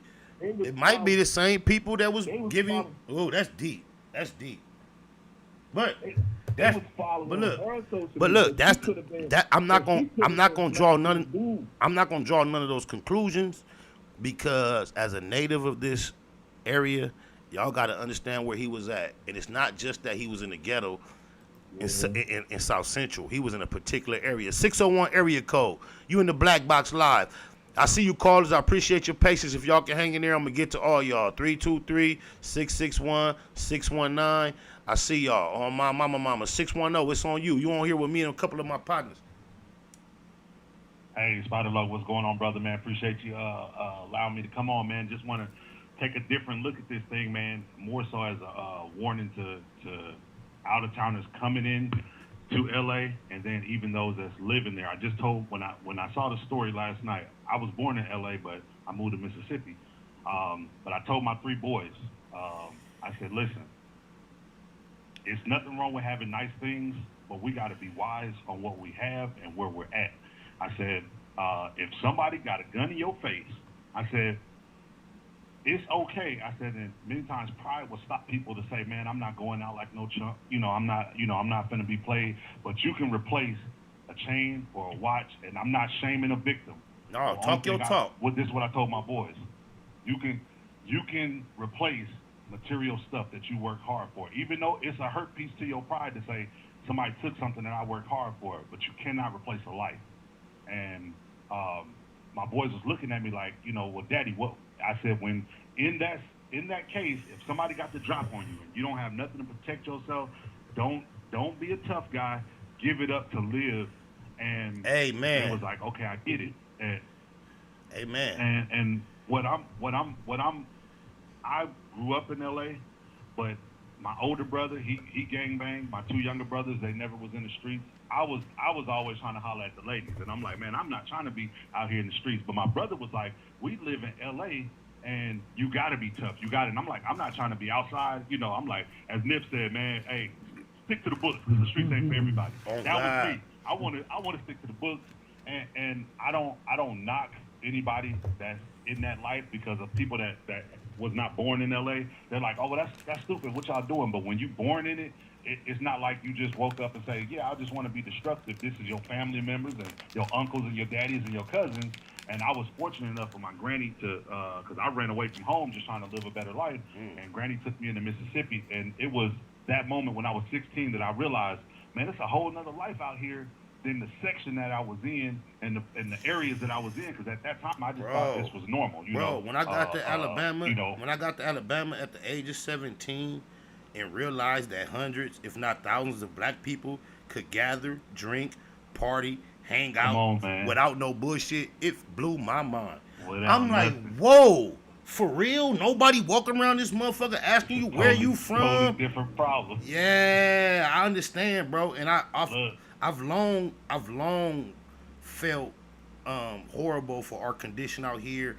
I've often been curious as to how and why it's so fucking reversed from everywhere else. It's so bad that places that didn't have our problem now have a similar problem. That's how contagious our problem is. Why is our problem so contagious? Well, I'll shine light on that. When I first got to Mississippi, and I never gangbanged, but you people that understand when you got older siblings, relatives, cousins, whatever, it's even if you're not pressing a set, it's already you started to be programmed on this is how things go. Right. So when I got to Mississippi and I seen red rags and I seen blue rags, I'm already ready, like, oh, it's gonna be a problem. And I was confused when I seen shaking hands and this. So I asked my cousin, which he came from LA as well. I said, yo, what's up with this? He was like, bro, it's not like that, man. This is family. This is family, man. They first cousins, they brothers. And my brother told me he's a blood and spending 50 years for being in the gang in lockup. And he told me, if you anything than what I am, we not brothers no more. Wait. He from out here or he from out of town? Oh no, he from California. We all from California. Can you mind saying what hood he from? From BPS. Oh yeah, he deep. He a fool. Hey, free your bro. Yeah, that's deep. That's deep. Yeah. So because you know what? I'm a native out here like that. I got cousins from BPS. I done been in the jungles when you would think it wasn't cool. So it's like crazy. Like everybody don't feel that way. That's deep. Yeah, so it was he pretty much was grooming to tell me like, look, if we gotta, and of course now he done been down 12 years, and he they gave him 50 for the gang stuff. We won't get into all of that, but he pretty much told me, Al, I'm glad that you took that route that you took by leaving and really thinking on your own. He was like, because at the time it was just like, this is all I know. This is what I'm doing. I'm pressing the line, and ain't no smut, no cut. So I knew all of that, but I realized I was trying to get him like, yo, I'm in Mississippi, man. We live in life, bro. It's not like that out here. And he was like, man, it's too slow. I'm not trying to do that. But it was after the whole situation happened with him. He was like, damn, Al, I should have took that route. But what I want to say to callers listening and those that are not from there, when I go back to LA, before my mom moved to Mississippi, I would go and visit her. Because I lived in the South where it was so relaxed, where you could speak to everybody not knowing, I got back to LA and I spoke to somebody, and the dude pressed me like, hey, homie, you know me? What's up? And I had to realize, whoa, I'm back where it's not sweet like that. And I was like, man, I need to get back in the house because I got a family, I got a wife and kids. I'm not trying to, and like I said, I'm not knocking nobody that's in the streets doing this, but man, when you start to have things and you realize, man, it's a life outside of your block or your street or your section, then you start to say, man, you know what, man, let me, life ain't just, my set, and I can appreciate what you're doing, man, shining light. So any of the, because I know this goes out to celebrities. Man, hey, let me stop this. Let me stop you real quick, cause somebody new fun size talking about Cheto and Cash Daddy made it home, max out on my mama. And when Cheto and Cash Daddy first came to Cali, cuz, and I went to pick them up, these niggas was on Slauson and Florence at the gas station with fucking blue sweatsuits on, chains on, fitted hats, long hair. They was from Philly, but they had a tour guide. They've been out here multiple times with SPI. And I'm telling y'all to tap in. And guess what? Every time I go to Philly, guess who I'm with? I'm with Cash Daddy and Bino. Cheto, I ain't never seen Cheto on the other side. But even my nigga Neek, he was with them. Ask them. Like, when them niggas told me to pick them up, and I came to pull up on them, and they was at that mobile on Florence and Crenshaw, dressed the way they was dressed. Ask Cash Daddy what my reaction was. I'm like, man, you crazy to the motherfucker. Hey, I'm gonna get to some more callers. You ain't gotta go nowhere, 601. But you can politic with us. Right. 32. Likewise, 323. You in here, man? What's happening? SPI. It's the deal, fully. Man, what's going on with you, man? I just want to tell you, and I'm a longshoreman brother, man. Q4501. Okay. I born and raised out here, man. LA Long Beach? Yeah, LA Long Beach. I've been down there for 10 years. You know I'm. You still a casual, so you know it's slow as a mug. Yeah, it's slow, man. I got enough numbers to get up in there. Why you pass it up? Qualifications is, well, I had to get my TWIC card, and it was a whole bunch of shit going on at the time. I had actually lost the job. Look, I want y'all to know this man is telling y'all that he has turned down, or he somehow, although he's qualified, he doesn't have a job where he can make at the minimum of $4,000 a week for doing 28 hours of work. This is what he's telling y'all he didn't quite handle correctly, so I'm going to give him one of these. God damn you. Talk to him. Yeah, man. Yeah, like talk to him. Talk to him. Make it sound. Hey, cause there's a whole story behind it. It's a whole story behind it, which I'm not gonna get into. So you got way over 4,000 hours, huh? Oh yeah, man. I've been over 4,000 hours. Man. So when they're a lot of people that came in with me. A lot of people that came in with me, they already in there for good. Do I ever be seeing you down there? If you a Q, I had to see you. Yeah, I think we might have been on the same port. You know what I mean? But probably on different ends. You never seen me at the casual. You never seen me at the casual hall. No, I ain't never seen you at the casual hall. I know I was up there with you there? You fading out. Right. You fading out. You was up there with who? Yeah, it's my reception. That's when I was I shout out to Six Shots from 60s. I was up there. That was my casual hall buddy. So I was rolling with them. But I'm a retiree, man. I did everything in the streets, or the streets did everything to me. That's right. To put it. That's right. But you know what I'm saying? The reason why I was touching bases, man, because like my whole career running the LA streets, even as a young dude, getting off the bus, getting shot at, you know what I'm saying, getting major press, getting jacked for your starter coats, you know what I'm saying, it ain't safe at school and all this old shit. Like, LA got such a notorious background to where everybody that live in LA is trying to get up out of LA. They not trying to leave the city, but we not trying to be in the hood either. You know what I'm saying? Motherfuckers want to see how it feels to live like normal people. You know what I'm saying? And living in the hood, you can't do that. So with that being said, I don't understand how anybody can get confused to go on Manchester, any parts of Manchester, whether it's Inglewood or LA. They done put up a couple different. There you go. There you go. I keep even though we know the difference. I know we know the difference. We know the difference, but for the overall, when you see what happened by the Beverly Center, you see Biggie died on Fairfax. It don't matter, like you say, either one. But he still seemed like it would have been a far better choice to be on Sunset, Pico, or right there in Inglewood. You feel me? Or Long Beach. Of course. But at the same time, you know what I'm saying, everybody, the headline business way for a long time, don't come out to Cali unless you know somebody. And you know what I'm saying, I ain't even promoting the check-in shit, but you know what I'm saying, how I look at it is, if you ain't coming out here and you ain't got no soldiers behind you, there's factors out here, that you ain't gonna survive this shit. Yeah. You know what I'm saying? You need to have some Ray J family out here to where when you come out here, nigga, you in a mansion, you in nothing but luxury. Yes. You can't come out here and come to the hood in a Maybach. Nigga, you come through any parts of Los Angeles in the Maybach, nigga, people, grandmothers is watching you. Yeah. You know what I'm and on saying? the east side, guess how often we see a Maybach? We see a Maybach on the east side probably 3-4 times a year, y'all. So you're gonna stand out. And then if they once they catch your attention, and they look and see you don't have on slacks and a dress shirt and that you a weirdo without a watch, and they see hip hop attire, now you are food. Period. That's it. You are in the midst, the pits, the bottom of the abyss of the have-nots.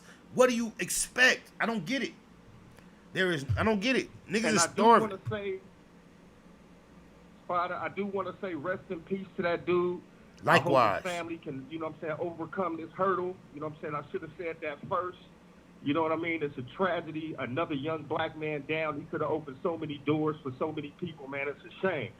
But if you go look at his academics interview, rest in peace to him. God bless him. He did not. Okay, I see a sense of arrogance that may have led to his demise in this incident, bro. Yeah, cause he ain't.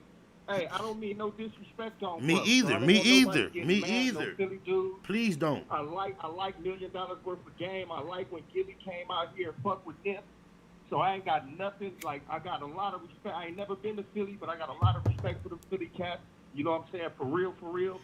But dude didn't seem like he was the toughest nigga in the world. So for him to be out here slipping with a broad, anybody would have tried him. The softest nigga in LA would have pulled out. Do you believe him taking that chance, being a target like that with him in his presence, with her in his presence, and at one point, according to him, with his daughter in his presence, does it like show him not really having the value of those two people as he should?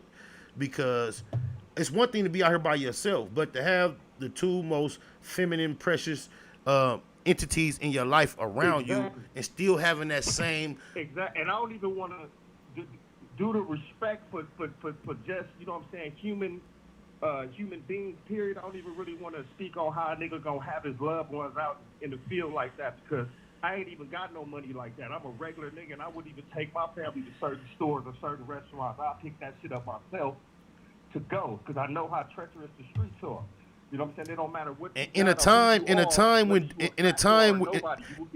this is a time when delivery has been more practical than it's ever been. You can get everything brought to you, damn near. Hell yeah. I appreciate you. Yeah. You a local. You ain't gotta go nowhere. We're gonna get to some more callers though. The next caller from 661-206, I see you. 954-213-205.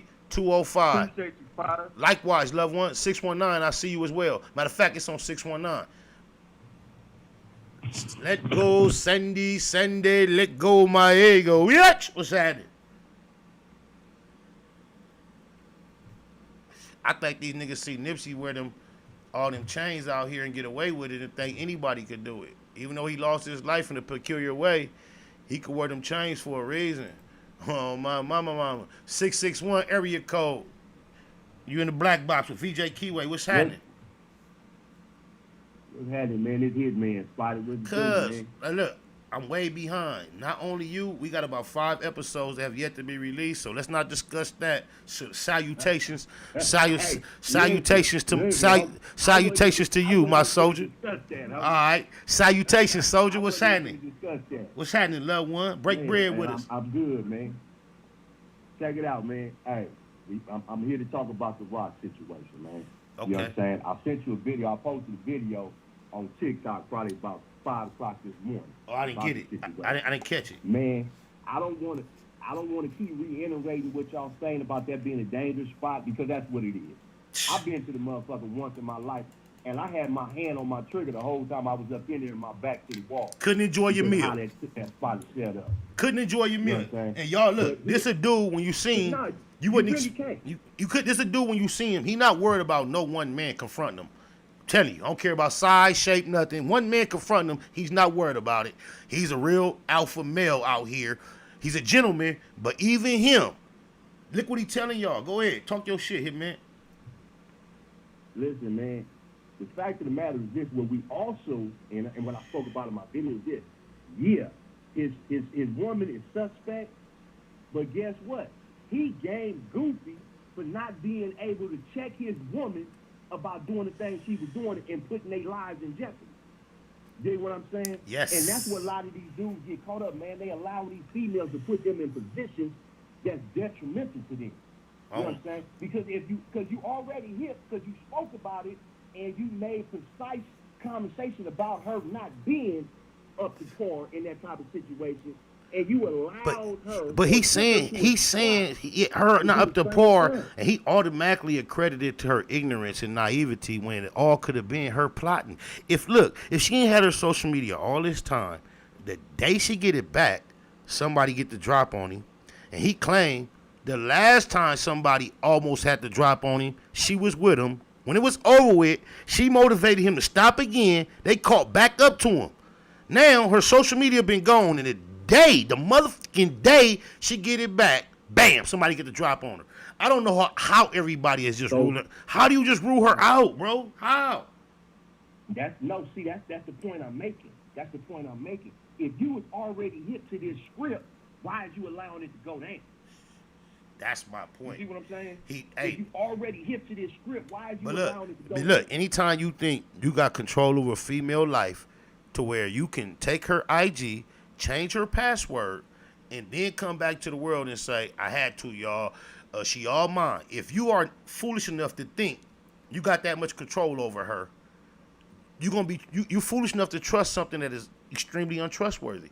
Because ain't no nigga got no control over no woman like that. Anybody changed against their will is of the same opinion still. If you force her to play herself in a position to where you think she's saying you controlled her, you going deeper into being deceived, because all she gonna do is hide her intentions more and more and more. And I think it's very fucking ironic that she was with him last time he was tried. She was instrumental in him getting tried twice. And here it is, like you say, she ain't have her phone for a period of time. She probably, I'm just suspecting, she could be potentially part of the reason why they ended up at that particular Roscoe's. And as soon as she get control of her IG, she posts a post of her location, and an hour later, he getting tried again. Y'all slow as fuck if she off the hook already. Anybody just saying they don't think or believe she did it just because, and all we have is this bit of information, y'all naive and slow. Oh, my mama. Well, see, that's one of the points. That's one of the points I always make, man. We can't expect people to see things through our eyes. There you go. You know what I'm saying? That's what We makes coming us. from a whole That's what different make level. Our us. Yeah, perspective- you right. You right. You right. You see what I'm saying? Right. So when you got these cats doing this so sympathetic shit and closing off other possibilities, man, that ain't even the cats to be around, man. Because you got to be open-minded out in this world. You can't walk with blinders on because you subject to be put in a situation, man, at any moment, and you need to know how to deal with that. Do you realize? You realize this? The people who can really afford to wear $100,000 worth of jewelry and can afford to lose it, they either don't really wear it, or when they do wear it, they're never in risk of getting it taken. It's the cats that can't quite afford it. It's the cats that can't quite afford it that seemingly find themselves vulnerable in these type of situations. Because when you can afford that type of jewelry, you can also afford to secure it. And being able to afford to secure it means you have enough confidence to go out in public without it and leave it back in a safe. Or when you are out in public, there's enough security around you where ain't nobody finna try your motherfucking ass. 50 Cent used to walk around with millions of dollars of jewelry on, but to see him, you had to look past a motherfucking fortress of security that made you a fan instead of a foe. You like, it's not even worth it. I don't care what you did before to the last nigga on the last lick. The way he set up his situation, you wasn't finna try it. Yeah, go ahead. And then you got to look at it like this: if you can actually afford it, you can afford to lose it. And when you put in them situations, you turn that shit over. Man, that's to a real motherfucker. That shit ain't nothing to lose and ain't nothing to get.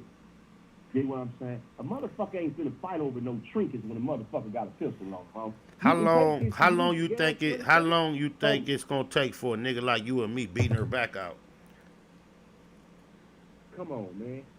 No time at all. No time at all. No time at all. Because a lot of these cats start feeling themselves so tough and neglecting their woman. That's why you look up and you got $1 million man and his woman is getting fucked by a motherfucker out the project. I seen it a million You know what I'm times. I seen it a million times. Man, I've seen it a million times myself. Hey, 206, you on the black box with me and my partner Hitman from the Valley. You're original Valley gangster. On my mama, what's happening, 206? Man, you know, everything is good, man. SPI, bro, I appreciate you having me, man. You know, appreciate everything you're doing, bro. Real talk. West Seattle's in the building. Shout out to West Seattle. Shout out to my nephew, Rashad Penny. Got his first start last night as a starting running back in the NFL after a few years of a lot of injuries. They did their thing last night. Shout out to the Seattle at home. Shout out to my nigga Sweets from Holly out there, too. Is it raining out there? Come on. No, I mean, it's been cool, man. These fires been coming up from California, man. So it's been kind of, you know, it's been a little bit of overcast with that smoke, man. But other than that, man, it's not, the sun's out. Okay, that's what it do. Talk to me. But, man, what I really wanted to call in and say, man, one thing, you know, I used to play ball, man, in college. And, I got family from L.A. Football, basketball, And what one thing I ball? noticed What is ball that- you play? B-ball, football? Football. Okay, talk your stuff. But one thing that the cats never, like, you know, because like You play for the you play for the Cougars? You play for the Cougars? Not Vandals. Okay, go ahead. I'm listening. Yeah, man. So anyway, man, but like I said, man, people, they don't really get it. It's like the people that aren't from LA, they don't really understand how real it is out there, right? Right. Like, man, anything can happen to you. And But why don't they understand? It took me a couple weeks to realize if I go to Ukraine, it's war going on. It's bombs. Russia is doing shit. I might die. I didn't have to see that. I don't even watch the news, and I know it ain't cool in Ukraine. Why is it so hard for people after 20-something years to realize? Because people glorify going out there and taking pictures on the streets and you know, and unfortunately the music kind of glorified it too, man. I done seen white boys. I done seen white boys that was 5'6", standing next to a big ass tiger and a lion. I done seen them wrestle them, fall, play with them. Still it don't make me feel like, hey, let me go do it. What? I know what the potential possibilities are. Just like everybody, just like PnB did. God bless his soul. What motivated that man to say, I'm going to stand on my seat at this table and die right here in front of my girl behind this jury, if that's what happened? What made that man say, I'm going to go on Manchester and Maine? Pride. Hey, look, you know what the Bible say? Pride goeth before a fall. That's what happens. Come on. But man, I think, man, you got to take that into account, man. People think, man, it's that. Like, if I get my shit took, man, like, man, to some people, that's their soul, you know? Hey, I've heard it before. Hey, you know what? I see you callers. I see the 206, and that's you. 954-213-205-619-559. You from Fresno nowhere. But I just want to do a small VJ Keyway break just because we've been talking a lot. I am VJ Keyway, and the V in VJ stand for videos. We trophies.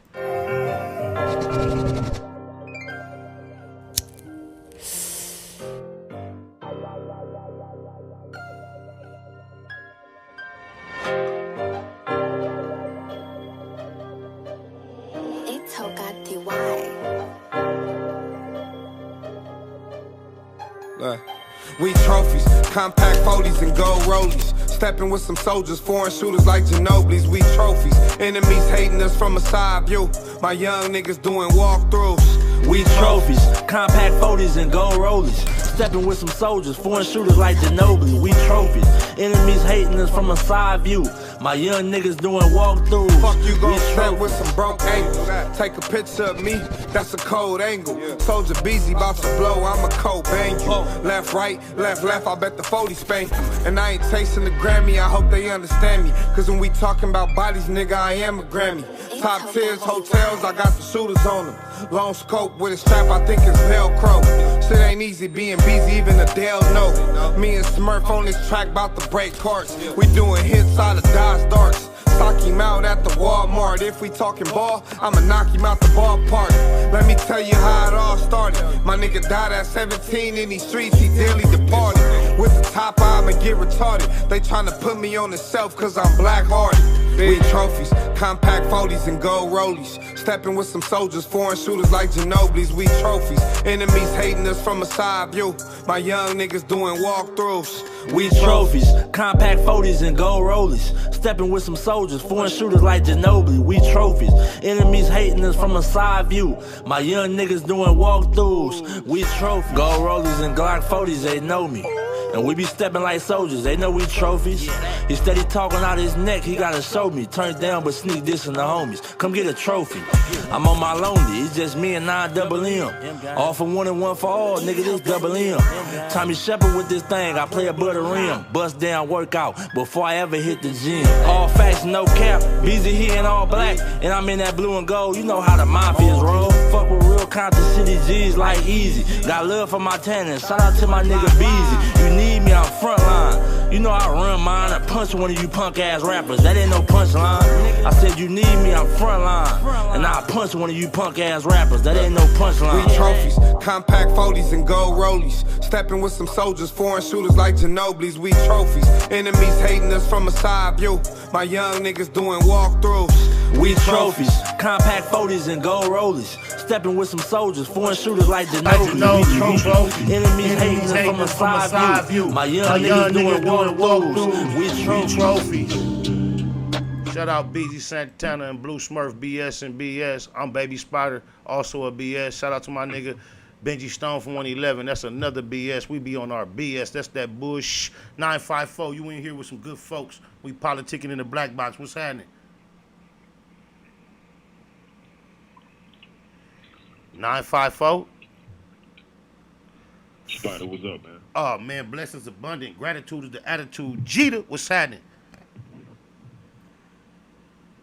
What's going on, man? First and foremost, man, I give you your flowers, man. I didn't really know too much about you, but I do know a little bit more now. The music is fire, by the way, and appreciate the space that you opened up, man, to create the dialogue. Appreciate you, man, for recognizing, tapping in. Thank you. No problem, man. No problem. I wanted to open up by saying, man, rest in peace to that brother, but in addition to that, Mike Epps, man, he had something that he said when he did a stand up one time, and it really hit. He was like, man, I thought this gangster shit was excuse my French, was a joke till I really found out you had to do it. And just know, Mike Epps. When I had the Blue Room, when the Blue Room was active in the mid 2000s, it was in at a property that had multiple units of different studios. They had rehearsal studios, dance studios, multiple recording studios, and also at the location they had video filming studios. Also, Mike Epps is someone who routinely would pop up at one of the studios, and I done hung with him in the parking lot, just kicked it. He is exactly the brand of comedy he is on camera in real life, but he a real nigga, and I know Mike Epps knows the exact climate and temperature out here, because I know he's dwelled in it outside of his Hollywood elements. He done moved around out here. I don't know if he's a native of LA, but the way he carries himself will make you think he was a native out here. Right. Wow, that's dope. I think he's from Cleveland. But when you just look how Bone Thugs and Harmony, it seems like Cleveland has a kindred culture to LA. They're interchangeable damn near when you just meet a nigga and see his swag. I don't know if it's because of the Easy E and the Bone Thugs and Harmony influence made a whole generation like that, or if it was already like that. But go ahead. Damn, that's crazy. That's a crazy synergy at all. Yeah, man. That bar of comedy really, to me is timeless, because there's a lot of people that think what they see online, what they see on TV is real in terms of them jumping into certain spaces. You got to be who you are. You got to understand your surroundings, and you got to women have always brought us down a path where we are blinded. Not saying, too much about the situation, but be mindful. You could get blinded by the booty sometimes. And also be aware that what you see virtually is not necessarily your reality. So when you step back out into the real world, understand it's not a virtual space. Things really happen because people are not using their minds. Do you think music is cool, money is cool? Do you think there's any chance? But you gotta be mindful. Do you think there's any chance Sauce Walker claiming his chain was almost taken and he fought back and survived? Do you think that had any chance to have had any influence on the way he may have been responding when he got drew down on? You know what? I don't know too much about that. I remember you was covering it that day, and I was so occupied that I missed that story. But I seen. Do yourself a favor. Talks around it. Do yourself a favor, just for the sake of this subject.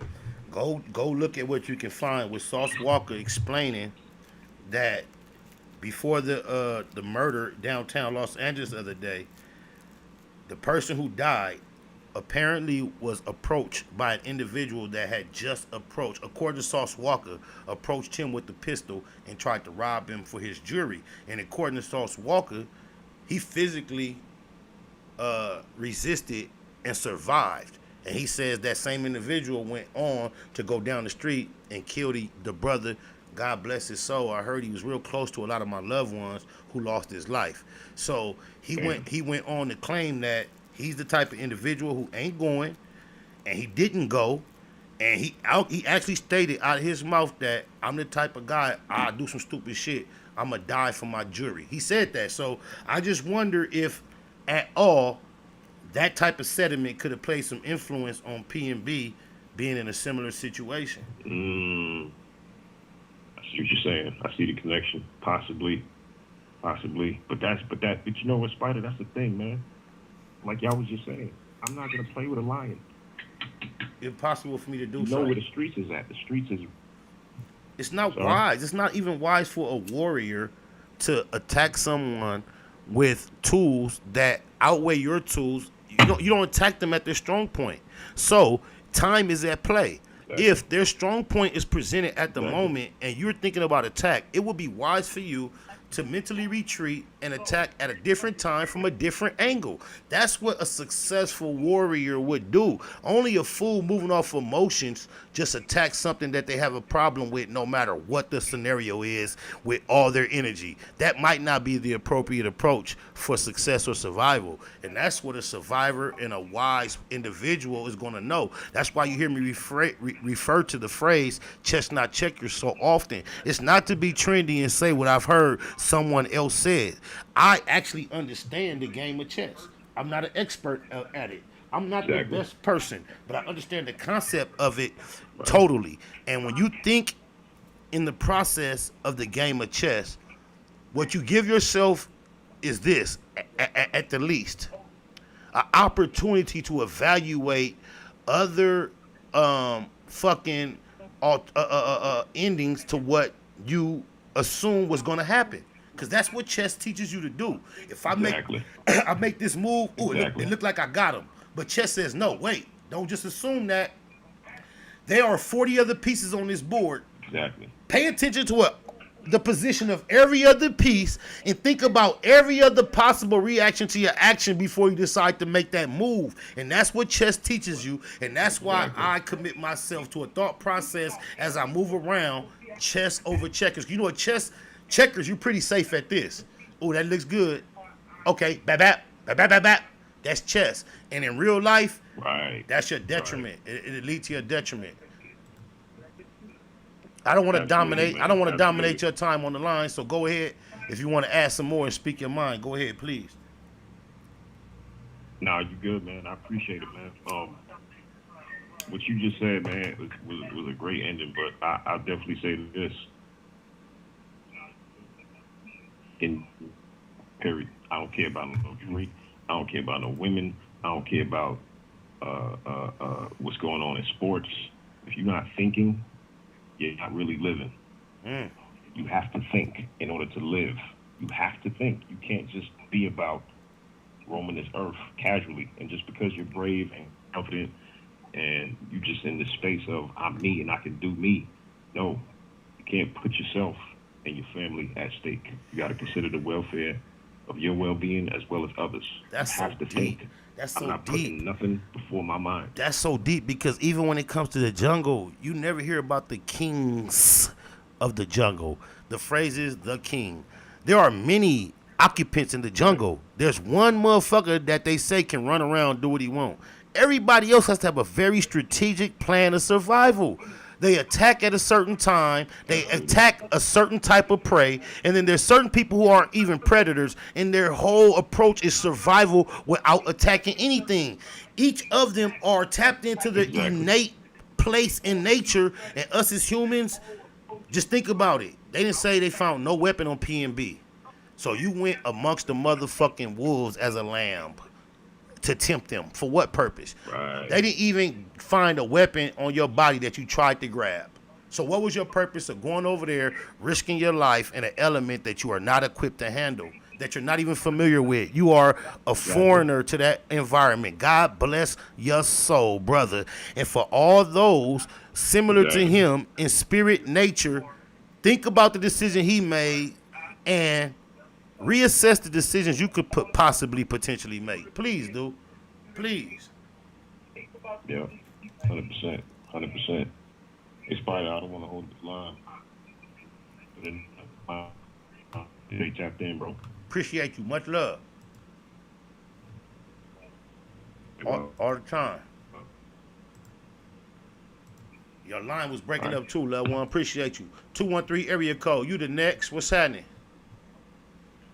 What's happening with you, loved one? Oh, man, blessed abundantly, man. Gratitude is the attitude. Jeter, how about yourself? Oh, man, I'm very blessed, man. And you know, I basically should have just hung up because you already tapped into what I was going to call and say. No, I'm glad you didn't hang up. I'm glad you didn't hang up. He didn't have a burner on him. Yeah, the nigga didn't have a burner on him. Being from the section I'm from, neighborhood, you know what I'm saying? My nigga, I've been up there one time. I'm 45. Okay. And the one time I went up there was just to be on the bullshit, right? That motherfucking Roscoe's. If you put it up on Google, I mean, that Google on your iPhone, it's probably gonna show up. Don't go there if you a nigga. Like, you can't tell me that broad and that nigga, and I'm gonna keep. We gonna touch on a few things. The broad and the nigga didn't know that was a spot that you might, you know what I'm saying, shouldn't be at, carry something with you. Mm-hmm. Shouldn't be at, or at the very least, get your shit and go. But no, we ain't gonna go here because she could, at the very least, this nigga could have went to Pasadena. The Altadena, Pasadena one out here. There's a bunch of rides. Okay, wait. Before you paint that perspective, they're claiming that according to somebody, he had a flight and that was the closest one to the airport. If that's the case, why wasn't he further up Manchester? Okay, so that I can teach that. So he's closer to the airport. That's the closest one to the airport. Hey, you gotta turn me down in your background. You gotta kill the background. Is that you? That's not me. Okay, I got you. Go ahead, talk. Go ahead, do your thing. Okay, so if love one, first of all, God bless Brother Soul. You know what I'm saying? And you know, I'm not here to knock on dude or nothing like that. Likewise. But I'm just feeling like, you know, dude had been wiggling around LA enough to know if you're gonna go to that Roscoe's, get your food and leave. If you're not gonna get your food and leave, why don't you put your jewelry in your center console and walk in there looking like a regular beggar? Regular beggar. That part. And she fucked around and did it 40 minutes in. So whoever went in there and handled whatever, did whatever supposed. Yeah. So whether that played a part or not, how does anybody publicly just exclude that as a potential factor? I don't get it. Like, I can't. Like, for me to look at the broad and say, you put this nigga location out, you already been through this. Right after he did some toxic ass, controlling ass shit, like take control of her social media, lock her out, and now she finally get access and she choose to post where he's sitting in a Maybach with a gang of jury on in the motherfucking evil east side of South Central Los Angeles. And y'all acting like that's just a simple, come on, man. Get the part that got 3 notorious hoods surrounding that rock. Oh, my mama. And it's red rags that could come across Manchester, come across Maine, and they could come across, do it, and just know everybody gonna think it's the A7s. And it could have been the Swans, anybody. Yeah, on my mama. Go ahead. Anybody. It could have been some squares. It could have been. Thank you. Thank you. You know what I'm saying? The thing is, my nigga, you hitting, like I said, I should have hung up, but I didn't because this nigga Sauce Walker, yeah, he did put out some shit to have niggas thinking, oh, I ain't the one, nigga. Not every nigga go, nigga. LA is not to be fucked with. Every part of LA. Oh, my mama. You can get killed anywhere in LA. Anywhere. You already named off Biggie. Now this, God bless. Just think, they throw Tupac in there, and that was in a whole nother state because it was LA politics. On, it was still that was yes, LA politics. That's why. That's how far and wild it reached. Yeah. And you know, this shit ain't no joke, nigga. This shit's been reached out so many places. Nigga, it went up west first, Portland, Seattle. Now Portland's rate is up 250, murder rate up 300%. Right now. Nigga, this crippling and blood shit. Nigga, if you think you can come to LA and be sporting $500,000 worth of jewelry or $100,000 or $2K, whatever you doing, you got the shit fucked up, nigga. Man, what happens to a running back? What happened to a running back that get the handoff and try to run through the hole holding the ball like this? You gonna get his motherfucking head. Yeah, the ball's gone, your head gone. Anything that's valuable in any situation, you supposed to hold it, tight it, protect it with your motherfucking life. Thank you. Preach. Talk your shit. Fumble. So basically, the bitch ain't nowhere to be seen. Excuse me. I mean, it is what it is. Yeah, but never call. Yep. She ain't helping the boy. I'm like, what the fuck is this broad? Like, everybody. Tell me this. So where do you imagine she was at that moment when she's out of her sight? She was standing back on running. She was running, got the fuck away. But after the nigga left, because the nigga went ahead and unhooked his jewelry, unhooked his motherfucking rollers, Come on, cuz. We both know, nigga. That man, come on. These niggas And look, are a nigga that walk right, in that look, a nigga that walk right in a restaurant and do that could have just waited till you walked out. It seems more like somebody giving you the, we sitting here, he ain't got no gun. Come right in. Just wear a mask. 40 minutes later, loved one. Yeah. 40 minutes later, loved one. I bet you this. I And bet you you. go in there with While, no burner. I bet you while the general public is letting her off the hook, I bet you them detectives finna be running through her phone heavy as fuck. Man, the detectives know. We both know, nigga, that where we come from, it's the broad usually, you know what I'm saying, they're going to look at first. They better. They better. They better. I mean, unless it's And if straight she, gang shit. but no, but just think. But even in the Nipsey case, look, just think in the Nipsey case. Yeah, even in the Nipsey case. So there you go. My last one, they looked at unless she decide to start cooperating and saying something, and the only reason they got her to do that is because they was on her. So they gonna be on this female. They gonna have to be on. They gotta be on her. They gotta be on her. They don't care how innocent, cute she look. Once they find out they was having a toxic relationship that just recently got back correct, and he was that controlling that he comfortable telling the world, oh, I just let her have her social media. I don't care how normal that sound to me and you or any other man. Do you know to society these days, that sounds like that's the worst thing you could ever say publicly, bro. Nigga, that only sounds cute. That only sounds cute to ghetto motherfucker. Oh my mama. Regular ass motherfucker. But you know what? I understood that. I understood that perspective. Any female gonna say, get the fuck away. But I understood that perspective until I started having kids that was old enough, females that had social media. Now it sounds real stupid to me. But before that, I ain't gonna lie. I admit I understood the mentality wherever he was trying to make her do whatever he was trying to make her do. But he don't even realize he was tricking himself. That's you. Man, I got a 19-year-old baby girl. So you know it's that. A nigga bet not, huh? A nigga bet not. I'm not having it, nigga. Bet not. Or if he do, I bet not know nothing about it. Nothing. Come on. Now let's get to the second part, nigga.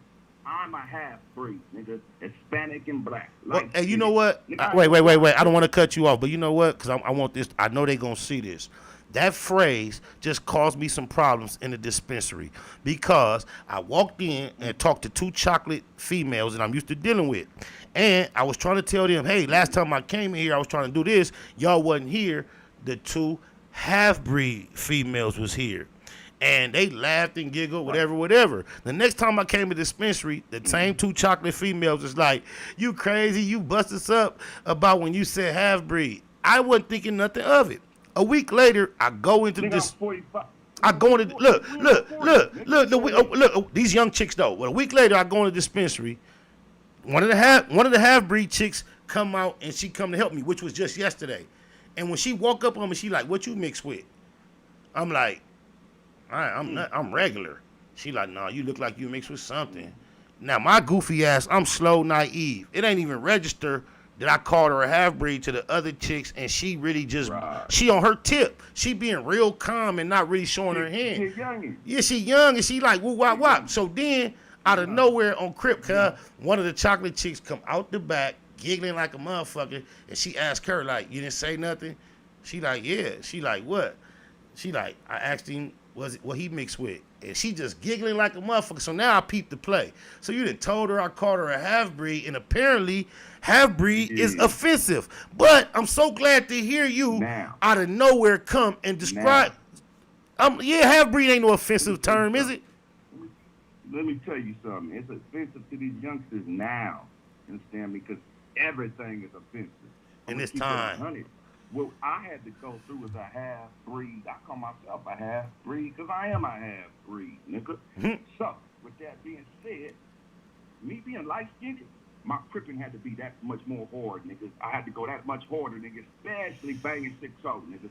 Understand me? So, I don't know if this young man's light-skinnedness had something to do with his faultiness of not carrying a burner, being boisterous, and being, pretty much slipping out there, you know what I'm saying, in this land that you can't slip in.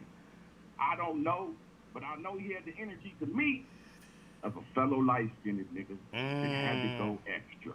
And I know that energy, nigga, because I was that energy. But you know what? A rap deal creates an ego in you that you once probably would have never possessed. You kind of start to tend to feel like everybody loves you. And they say he was not a stranger to Los Angeles. So we don't know if that was his first time being there. We don't know what experience he's had there. It probably wasn't. So guess what that makes more important now? The fact that she chose to post that location and it was an hour later that somebody tried it. I cannot get that out my head. Right after she got her. Yeah. Right after she got her shit back, like you said. Oh my mama, we got a. That's probably the third post this girl made. We got a gang of callers. And he ended up dead. Hey, look. So how did your Hey, look. No, look. Check this out. One of your homies want to know your name. You say you from 6-0. One of my reputables from 6-0. Just curious. Yeah, my name is JP, good. JT, cuz we about the same age. I'm gonna just give it up. JP, that's Big N head, just so you know. 45. That's Big N head from. Yeah, Big N head. That's the big homie. Yeah, that's my 45, yeah, cuz I'm JP. All right, he hear you. He hear you. I'm just telling you, cuz that this figure, you know what I'm saying, should have known better. If he from Philly, Philly got ghettos too. You know what I'm saying? Like you said, Philly got the ghettos of ghettos, and I just don't. I feel like Los Angeles. Even if you from here, you know better. If you're not from here, it can rock you to sleep. It'll rock you to sleep. And don't get rocked to sleep, man. You know what I'm yeah, saying? palm trees and beaches. Palm trees and beaches is not what it's all about, y'all. You know what's so deep? That nigga that nigga say, writing to my people when they ask for pictures, thinking Cali just fun and better learn about the dress codes. B's and C's, mother niggas copycats. D's is G's. Y'all better listen to that Nia. He came up close. One of the most Yeah. Listen, and where you going? And I think now Chris on Slauson had turned into the baby little, tourist attraction. You can't go everywhere in LA like that, Brody. And I'm telling you right now, bro, you will get robbed anywhere in LA. You can get shot anywhere in LA. Oh anywhere. my mama. Don't feel comfortable. Oh my mama. Don't feel comfortable. Appreciate your perspective and your tap in, man. Appreciate you, JP. Anytime you see that line open, neighborhood to the neighborhood, tap in.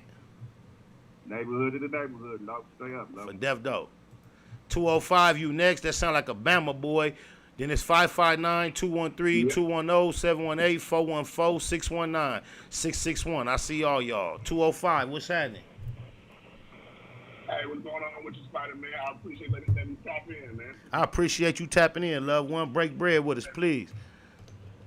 Yo, man. Hey, y'all. At the end of the conversation you just had, that y'all was hitting on what I wanted to say. Like, I'm from VA, but I've been living in Birmingham, Alabama for probably like the last 16 years. And I went to LA last year for a whole week, just me and my girl on some vacation. And I love LA. Like when you know what I'm saying, you get off the plane. Like if you never been there, you get off the plane, you get a fly rental. You know what I'm saying? That shit got an aura with it. You know what I mean? So it's like when you out there, it's like that shit could be misleading. You know what I mean? Like I live in Birmingham, and like if you on the west side of Birmingham, you know you on the west side of Birmingham. You get what I'm saying? Like, yes. Fucked up. I've been. Like, you know I know Alabama well via Huntsville, but I can't relate. Right. I got you. Right. You know what I'm saying? That shit got abandoned buildings, things, everything. That shit is fucked up. Like you somewhere you shouldn't be. But I say, and you touched on it a little bit earlier in that academic interview with PnB Rock when you say you felt like he had a sense of arrogance. You know what I mean? And there's no knock on him, but he's men. So right. Sometimes you have a mentality like, well, yeah, I know what's going on out here, but that shit ain't gonna happen to me. You know what I'm saying? Yes. So it's like you out there, and like I said, this shit could be misleading. Like I went like for instance, like give you an example. Like I went and got a tattoo while I was out there. Where you so, go? Like, my girl, where you go? Where you go? I think it's called something Dragon. I know it's like a little small shopping center, and it was a McDonald's right next to it. But do you have an idea? Do you have an idea what part of town? West side, east side? It was in South Central. Okay. Because I asked her, I'm on some tourist, I'm on some tourist shit. Like I'm Googling where the House Friday was at. The House Boys in the I've been riding around. As you should. As you should. All this shit. I went to the swap meet. We went to a sesh. I went to the dispensary out there in Inglewood. Like I'm on some straight tourist shit. You know what I mean? So I asked her. I was like, "Hey, how you get to South Central?" And she was like, "You in South Central?" And I was like, "Get the fuck out of here!" Like, you know what I'm saying? Like, I was like, "Damn, this shit don't even, when you hear it in your mind, like, damn, this shit's not that bad." But I'm 43 years old, so I know that although this shit don't look that bad on the surface, I'm in the belly of the beast right now. Like, you know what I mean? Like, which makes it even more dangerous. And you know what has happened in these 2000s? Right. Back in the days, we used to have a dress code that kind of like identified those that participated. Now, with fashion, with high fashion taking precedent, it's hard to even know which are the squares and who are the other guys. It's so hard to do. Yeah. Right. Right, cause while we, and it's funny, cause while we were in that tattoo place waiting, it was some chicks in there, and they were talking amongst themselves, and they was like, they asked about one of their homegirls, and one of the girls was like, "Oh, she about to come out here," you know what I'm saying? And I say that to say, cause they from there, so they know where they at, you know what I'm saying? So they're like, "Nah, she ain't about to come over here." But if you not from there, and you have a sense of arrogance where, yeah, I know what happened to niggas, but that shit ain't gonna happen to me. You know what I'm saying? You'll be lackadaisy out there. Right. And you'll get fucked up. Like no matter how, like I was just saying, like no matter how you see these fucking palm trees and these houses not fucked up, but you go down the wrong goddamn street, that house could look brand fucking new remodel, but you will still get your head fucking took off out there. And I think that people. Go ahead. Go ahead. No, go ahead. My bad. I thought you. And I think, like I said, like I was telling my people when I came back to Birmingham, I'm like LA, it gives you, it'll give you if you out there, it'll give you a false sense of security if you not thinking in your right. You know what I mean? Like if you coming out there on some old I'm the realest nigga on earth type of mentality, LA will give you a false sense of reality. You know what I mean? And I hate that it happened to that brother, man. Rest in peace to him. You know what I mean? And niggas just gotta niggas it's sad that you have to be like, oh, well, he shouldn't have went here. He shouldn't have went there. It's sad that that's the way society is. But I'm like, I think it was y'all government. It was somebody out there came on the news and was telling you, do not come out this motherfucker. Like, you know what I'm saying? Like they telling you. Do not come out. Well, Ice Cube said it a long time ago. They say the strong survive. Shit, the strong even die in South Central. I'm just saying, it's the truth. Yeah. It's the truth. Yeah, it really is, man. But I had a ball in LA. But like I said, I can kind of move around. Even with me being a regular nigga, I was still making sure I want no car. But it's okay if you a baller. Why not have your Yeezys on? Your motherfucking why you can't. Yeah, you can have your Yeezys on. You can have your polo V-neck. You can have on your Gucci shorts, and you can have on your motherfucking G-Shock without the stones, a colored G-Shock, and have on your Gucci visor. What's wrong with that? Your credit card, and come enjoy LA. Nobody's gonna bother you. Nobody's gonna bother you. I roll through Compton. I'm eating soul food and M&M's. Like all this, like I heard that shit from Ice Cube, Steady Bobbin, neck bones from M&M's. So when I got there all these years later, I'm like, I'm going to M&M's. Like, if you went to M&M's, but if you went to M&M's, you wasn't in Compton. You might have been in Carson, which is quite close to Compton. But no. I was at all this shit. Yep. Hey, you ain't gotta go nowhere. I appreciate your energy, Bama boy, but we gonna get to some more callers. You ain't gotta go nowhere, but you can. Hey, man, I appreciate you, man. Likewise. I appreciate you, my nigga, man. Much love. 559, you must be from Fresno. Where? What's happening? No, I ain't from Fresno. I'm from Compton. West Side, Yeah. What part of the herb car are you from? You from 159? You know the deal. My low, what's happening, Mm-hmm. My homie, my What's day up, uno. Yeah. So I already know. Pop your talk. I just want to salute you. You know, I see what you're doing. I appreciate that. Like, you know, keeping it 100, like you say, Google. And just, you know, want to say to everybody out there want to come to LA, come on out here. Just tuck them chains. Like, you know, you got to tuck, be smart about this shit. Don't bring that flashy ass shit out here and floss that shit on niggas who ain't got nothing. That's like, what the fuck? That's like, it's common sense. That nigga pulled up at the wrong spot with all that bling on. Oh, my mama. I don't give a fuck who you is. You gonna get got.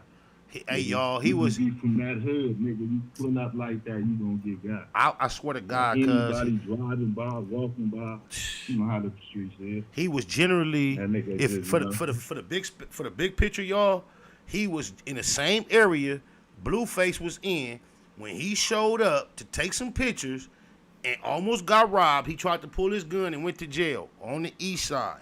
Niggas, it's not, bro, you got to be a cold nigga, and I'm not tooting my own horn, patting myself on the back.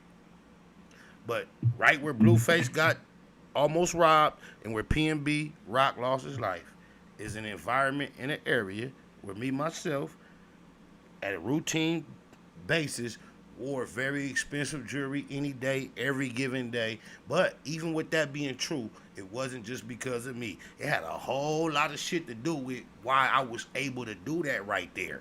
It's a whole lot of influence, connection, and saturation in that environment that a whole lot of people understood and cared about.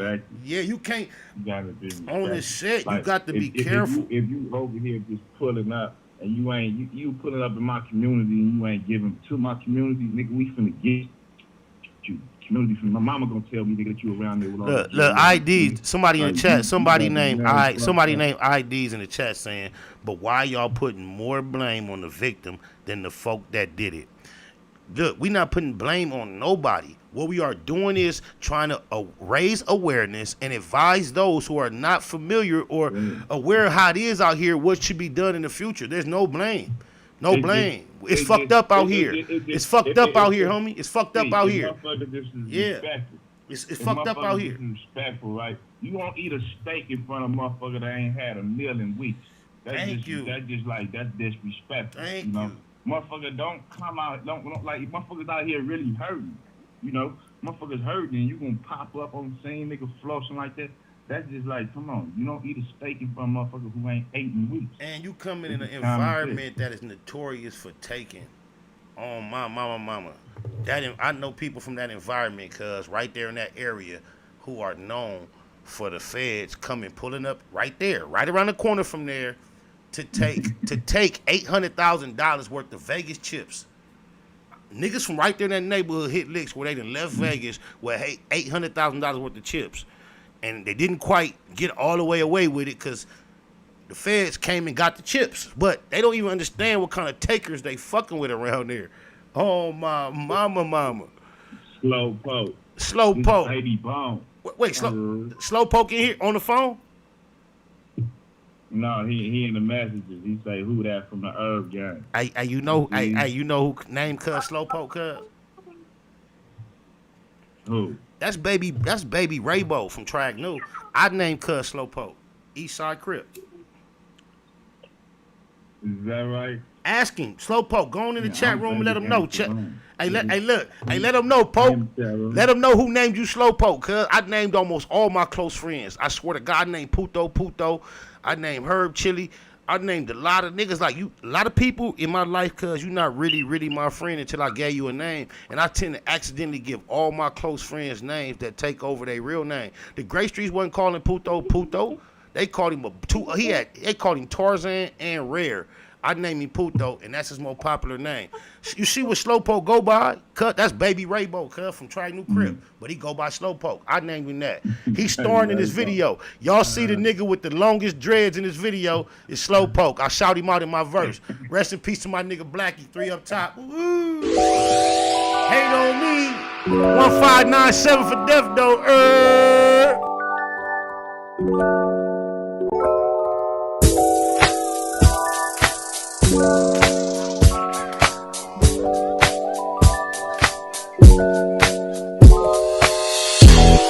they gon' hate on me when I pull up in that all white Billy truck. I know that they gon' hate on me. I know that they gon' hate. I know that they gon' hate. I know that they gon' hate on me. I know that they gon' hate. They never like the real nigga anyway. They never like the real nigga anyway. Act like he wanna see the beast. It unleash, he gon' fuck around and be the seeds. No tripping. I'm trying to bring the peace, but no slipping. I gotta bring the peace, SPI and Bolo. And blackout till he back out. We stacking, blow smoke for slow poke, no joke. We hitting dicks and Logan. They love me, they hate me, they got mixed emotion. We actual factors. This is factual, we don't fuck with it. Guess it's natural, niggas ain't shit. Hoes ain't Nathan, and I'm oh so special, so I know they hating. I know that they gon' hate on me when I pull up in that all white Billy truck. I know that they gon' hate on me. I know that they gon' hate. I know that they gon' hate. I know that they gon' hate on me. I know that they gon' hate. They never like the real nigga anyway. They never like the real nigga anyway. They hate cause I come from the bottom, but when I'm in their face it ain't really a problem. They actions ain't matching their words, running their mouth like bitches they birds. I'm allergic to that sucker shit. Money talk loud, I'm on some other shit. Supporting all my niggas moving. Fuck a deal, all we need is distribution. Cut the check if you cut me short, I'm cutting eight. I need it all, when you get it, give me a call. Paper chasing, every scene a major statement. They quote my statements, we the real, no debate. I know that they gon' hate on me when I pull up in that all white Billy truck. I know that they gon' hate on me. I know that they gon' hate. I know that they gon' hate. I know that they gon' hate on me. I know that they gon' hate. They never like the real nigga anyway. They never like the real nigga anyway.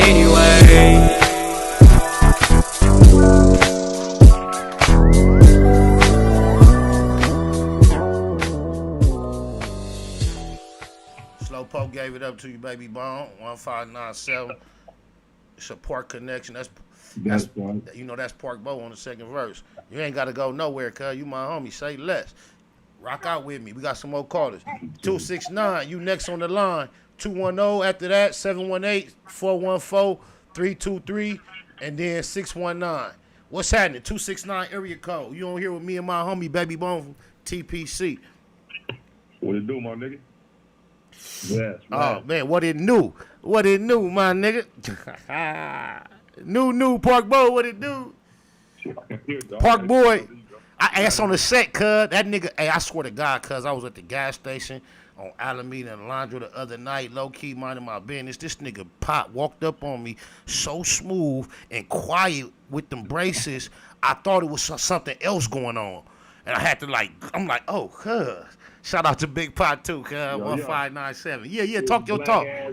Yeah, black ass Pot. What's happening, cuz? What's happening? 269. What the word is, what it was? Oh, Jeter, gratitude is the attitude. What's happening with you? Man, shit, I can't call it, man. So, you know, I heard Quando dropped his flag on y'all. Hey, at the funeral, looked like he picked it back. But at the funeral, looked like he picked it back up. You know what I want to say? Just think about it. He may be wising up to realize the internet is not the place for game banging. The RICO is going around colder than monkeypox, especially for out-of-town game bangers, especially in Georgia. So, to his credit, he might have just been wise enough to know that's a declaration everybody owes themselves publicly. I want to clarify once again, I am not a member of a gang. Haven't been a member for ever since I've been a public figure, which is a long time ago. So shout out for Quando because he was at that. Remember, he also said he wasn't going to the funeral, and he was there. He was there. He was there. And look, he was there. He was there, trued up with all the Crips. You dig a lie? Hey, this is what I got a problem with all the out-of-state Crips and shit. You know, I'm just gonna speak on the keyways. I ain't gonna say nothing, but like motherfuckers out there, they gangs ain't built like gangs out here. Like niggas got enemies on every corner around this neighborhood, so we beef on the continuous basis. Them niggas out there probably got this nigga beef with niggas in other states. You know, even beef with niggas in his own state or something. What's wrong? Like. You know, and they beef, and guess what? And a lot of times, they beef don't just be. They beef don't just. The line don't just be. That nigga need to keep Crip out his mouth. Well, that nigga look, need to keep out his mouth, bro. I'ma let look. Niggas famous shit, period. That's like me. Y'all From talk. where I'm from and shit. Like niggas that's from my city. It don't matter. I can get on internet or anything and be like, look, I don't claim this no more. The niggas that know me, the niggas that know who I am, I'm gonna be me no matter what I get on the camera and say, my nigga, like, so. And they dumb for even having to claim that shit on the internet. The niggas that do that shit over the internet, they're looking for validation. Yeah, and if you trying to establish your cripping on the internet, it ain't no real cripping, no way. I feel like anybody that's really establishing anything in real life outside of the internet, especially if it's illegal, it's very difficult, if not impossible, to lose the stripes on the internet. The same way it's just as difficult, if not impossible, to earn them on the internet. You got to be very careful. Any nigga that's really tapped in, judging a nigga by how hard he gangbang on the internet, that's a motherfucker pushing you to go over the cliff, goofy. And any nigga that fall for that, you goofier than the nigga that trying to push you over the cliff. I don't give a I fuck. just got out the pen. I got out the pen doing 22 straight. Nigga, I just got out the pen December 1st, 2019. Nigga, I'm gonna get off parole next month, nigga. Salute. Like, nigga, this shit is real. This shit is not GTA. Like, you know, nigga think this shit is Hollywood or something. They got gangs fucked up. That's what I'm saying about this crypto shit. Niggas think this blue rag is fashion. And look how quick, look how niggas moving. Let them know how slow them 22. Let them know how slow them 22 years passed, so they realize it. While they moving fast to go catch them, let them know. You did 22 of them bitches? You can't get them back. You can't get them back. Out of here. You better just hope you come out that motherfucker with your mind intact, nigga. You know, and even when you think you got your mind intact, nigga, I did 22 on level 4, all 180. 180. You know what that is? That's all maximum. My homies made 180s, 180. Shout out to Wood from 68th Street. That's the only nigga that I'm in tap with. Shout out to my niggas Frog from 190. Frog from 190. Yeah, we the 97s. The ECs made the 180s possible. Go ahead though, talk your talk. Yeah. So, you know, this shit is that real. got caught slipping, that just got killed and shit. That nigga talking about he have his gun and shit. Like, nigga, like, you can die with your gun. No, but no, we know you could die with your gun, but we know you could die with your gun. We know you could die with your gun. No, you definitely could die with your gun, but to be in that environment, teasing the environment with all that on, without no gun, it's like you being got offense and you got defense. You got offense and you got defense. Tourists, niggas that's just like civilians, niggas, you need to stay on defense. You know? You need to stay on defense because these gang members out here is on offense. Oh, my mama. Anywhere you go, you got, okay, that's like me. I go to Chicago. I'm not going to Chicago on no random, just by myself shit without my strap and shit. And even when I'm with my family and shit. Do you realize how real? Do you know how real that is? Cause look, you know how look. Hold up. 2004, cuz D-Tay, young buck homie, tried to go to the club in Chicago with a spinner on with a bunch of diamonds, and like you say, guess what? He didn't leave with that motherfucker, cuz. So they're like, this ain't no new shit. Go ahead. Oh, yeah. It ain't nothing new. This shit, it's just new to these niggas. Hey, somebody named T Angel in it. Somebody named T Angel. Your environment. What I was getting at, though, you got to adapt your environment. Somebody named T Angel in the chat said SPI be cutting everyone off. Let your callers get a word out before you intervene, pimp. I'm not no pimp. And my callers are here to trigger my thoughts so I can maintain my monologue. I cut them off out of respect because I'm here to say what I got to say. And I'm sharing the platform to allow them to get in. They don't feel disrespected. They don't feel offended. Quit crying, nigga. Go ahead, homie. It's on y'all. Yeah, it's a queerdo. You know, we get queerdos in the comments. Huh? Tell that nigga I can defend my motherfucking self. Exactly. I just don't dance well. I got 2 left feet. I step on toes, but I apologize. It's not on purpose. I appreciate the callers. They know the energy. Hey. Go ahead, y'all. Hey, Spider, that's just how bosses move. Thank you, bro. Thank you, bro. Nothing personal. Thank you. Just think, this really is my pulpit. How many preachers that got a pulpit allowed the congregation to have this much input? Usually, all you can say is, "Amen." Go ahead, say that, preach. I open my pulpit up far more open than that. Y'all got the chance to say way more than that. So he can kiss my. Oh, but no, another thing is about tapping in though. Like niggas talking about tapping in and shit. Tapping in don't necessarily guarantee you to be safe either, my nigga. It's more so about like you come here to my city, you tap in with me, nigga. That just means that you good with me and mine. You know what I'm saying? Like it's certain places you don't be able to go in our town where ain't nobody gonna fuck with you. I straight to me. You know what I'm saying? Outside of that, I don't got the niggas that don't fuck with me, niggas. You can't go around there, nigga. But there are like I'm gonna use them for example. But I'm gonna use it for example. The Suge Knight types, the Dell Dogs, the Big U's, the Magics from A7s, the Spiders, the Wackos from Westside Pyru. There are the Bone from Athens Park.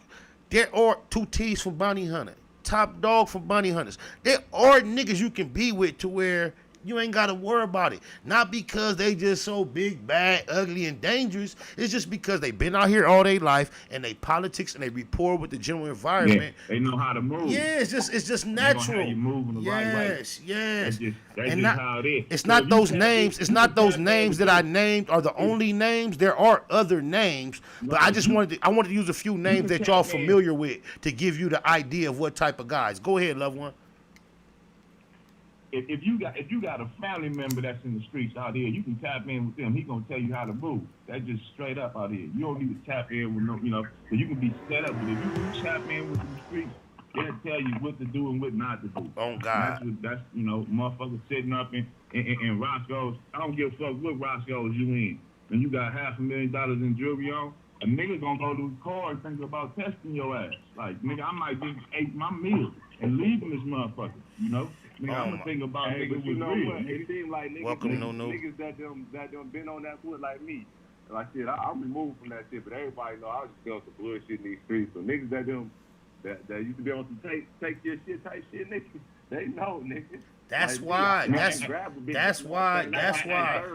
I'm removed from it, but you can't dangle with steak in front of my face, and I'm starving out here. Like you can do it on the internet and on TV screen. I saw old black and white clip. I don't know the man's name. And he was doing an interview with a white man, and the white man was asking him about the black struggle. It looked like it was about the 60s or the 70s. And he was just talking. He was like, how long can a man tell you he's hungry and he asks you for bread and you just wave it in his face and you don't give him any and he's hungry and you just keep watching? He says, sir, ask any psychologist. The next step is he's going to take it from you. Oh, with all respect, sir. I'm like, that's just the reality of somebody that's starving. And I know it seems to be glorified by our lifestyle and music. However, we are not glorifying it. We are trying to raise awareness. Don't be careless. Oh, my mama. But the thing is, though, like everybody keep talking about dangling the steak when the nigga hungry, right? But look, I know niggas that's just robbers, nigga, like, they got money and they still take your shit. No, look, you so right. You so correct. You a victim. You so correct. I come from a culture. I was raised up around a pack of wolves that pass. It could be 3 niggas pass for 60,000 today. Tomorrow, they're outside with a scanner, crowbar, driving around on their next lick. And these is niggas who ain't got no bills. Exactly. These is niggas that 60 was like 600, and they still the very next day they out on one. Oh my mama. That's just what they do. That's how they move though. Nigga hit a lick yesterday. He out here fighting over nickel sales on the set. And guess what? Nigga passed for 20,000-30,000 a day, and you owed him 200 from 2 months ago. He bump into you. He's still pressing for that 200 like he ain't got nothing. He got it though. That's what I'm saying. I know niggas like that for real, nigga. Hey, 210. And I'm fucking with some of my. It is what it is. I come from that. I'm not promoting that, celebrating that, but I'm not glorifying that either. But I come from that. I know all about that. I promise. On my mama. 210 area code. What's happening? All right, what up, SPR? Oh man, you blessed to be in the black box with me and some good folks. I see you 718. You next. 414. You after that. I see you callers. I turned the number off. 323. 531 and 424. All right, look. Yep. My question is, where is the bitch from, though? I ain't heard. Is she local? That's what I want to know. Like, cause if she a LA girl, you feel me? That ain't hard to, go with that movie. That shit easy. On the Look set. where he was at. The day, look, my nigga, Look where he was. and the day, the exact, and they say he was there because they said that was the closest Roscoe's to the airport. Huh? Nah. You gotta go 15 minutes up Manchester. Right Yeah. You gotta go, if you go 15. I'm not even from here, and I know that. You gotta go cross the 110 and go 15, 20 minutes up Manchester to get to the one closest to the airport. I don't get that.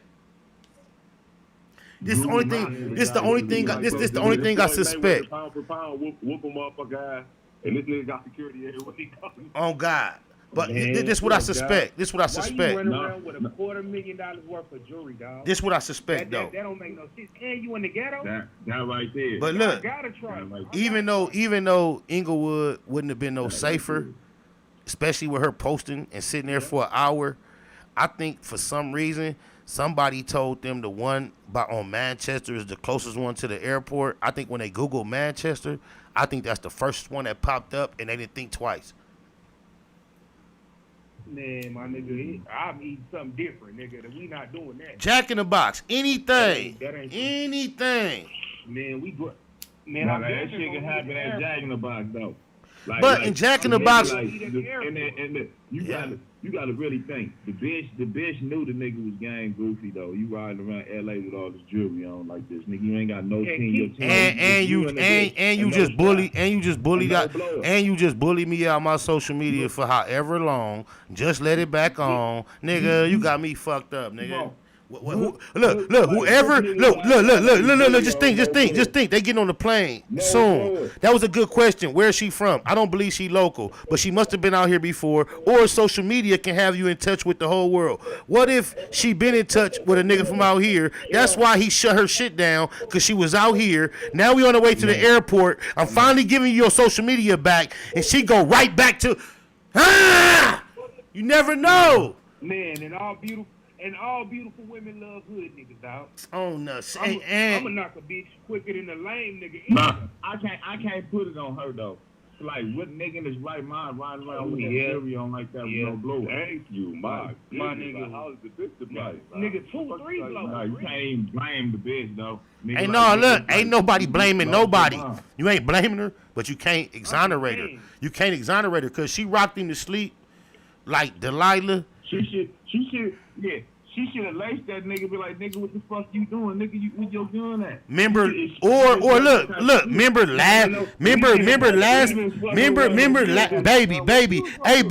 last time we was way on Fairfax and niggas was tripping. What happened to that? Where she sleeping? She wasn't no good for him. She wasn't no good for him, bro. They must have been off of fentanyl or something. You ride around with all that jewelry and you can't spend $800 to $1,000 on a pistol, nigga? And you playing?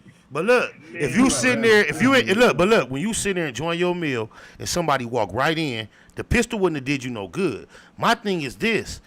What? You got to drive. But your ego. Why not just let him have that shit? Let him have that shit. You can have that shit. Yeah, give up that shit. Have that shit. Like, look at it as a donation to it also depends. They saying Lil Mama. They saying what kind of nigga ran down on. They saying Lil Mama from Arkansas. Yeah, you know what type of nigga ran down on her? I'm gonna tell you. I was raised by jackers on that side, and what you taught in Jack from day one is if a motherfucker flinch, bust. That's what you taught. When you talk about real grimy East Side robbers, they tell you that the gun is the boss. And when you present that gun, if a motherfucker don't cooperate, if they flinch, bust. And if you a real nigga that's going by how you was taught, that's how you gonna operate. Cause you nervous. You going in there nervous because you thinking somebody might not. Situation altogether. Yeah. Man, I just got out the pen for that type of shit. I know, nigga. You know, like, nigga, you better. You be rich. You reaching for anything. You better be reaching for the money, nigga. That's it. Very slowly, calmly. I mean, but yeah, you better move slow. I'm not even. Look, don't even reach for the money. Throw your hands up. Tell them where the money at. No, Tell them where the money at. Tell them where the money at, and let them get it themselves, man. The same way we teach our youngsters. 90 seconds. My 16-year-old son got his Yeah, driver's. that's it. My 16-year-old son got his driver's license yesterday. He only been 16 for 10 days. Shout out to Junior. I had to have that talk with him. I've already had it with him because he's been driving, but I had to have it again in a more intense level. That regardless if you're right or wrong, what you have to do to survive when you encounter certain situations with the police, because you know how we lose our lives frequently in these encounters. It's the same bit of advice, same spirit I'm telling people. You gotta give it up. You gotta give it up. I play La La Land on a regular basis. You hear Drake say, I seen a nigga lose his life for trying to fight for his chain. He's talking about, matter of fact, just listen to him. I'm going to skip my verse just to get to that verse, just to make the point. Listen to this nigga. Listen to what this, look, man, look, this nigga could have said anything about La La The culture, California set the trend of got out here so cold in these streets that it's hot out here. You lose your life in La La Land. It ain't a game out here, you find misery and pain out here. Homie, we hustling the summer sleet or rain out here. California, ride till we die for the skrill. We claim we do it for survival, but it's all for the thrill. Got to get it with it, spit it, hit it through your fit it, split it, bang on them, so they know that the hood did it, no mistaking. West side rider for real. It's like a demon that's inside us, that incite us to kill. Bang, bang, and lay our life down for the gang. I seen a nigga lose his life for trying to fight for his chain. It ain't I'ma just leave that right there. I'ma leave that right there. Yeah. 718. You in here with some good people, man. We politicking on the black box. What's happening? Peace, family. Peace. What's Peace, good, peace, FBI? peace. That's an NY number. What's happening, loved one? Yeah, you already definitely calling out New York. Yes, sir. G-Style just calling in. Just want to tap in, put my input in real quick. You know what I'm saying? Appreciate you. Nah, I think this all goes back to, you know, with the same shit with Quando Rondo, the internet goofy shit, the clout chasing shit. You know what I'm saying? Because if she would have never been on the internet, on Instagram, posting her location, maybe this wouldn't have happened. And on top of that, this is LA. By now, if you ain't got the picture in your head by now, you can't be moving, slipping in LA. You out of your fucking mind. Like, we done seen it with Pop Smoke. We done seen it with so many different rappers. It ain't even just in one part of LA. It's in seemingly every part of LA. Niggas is in the hills.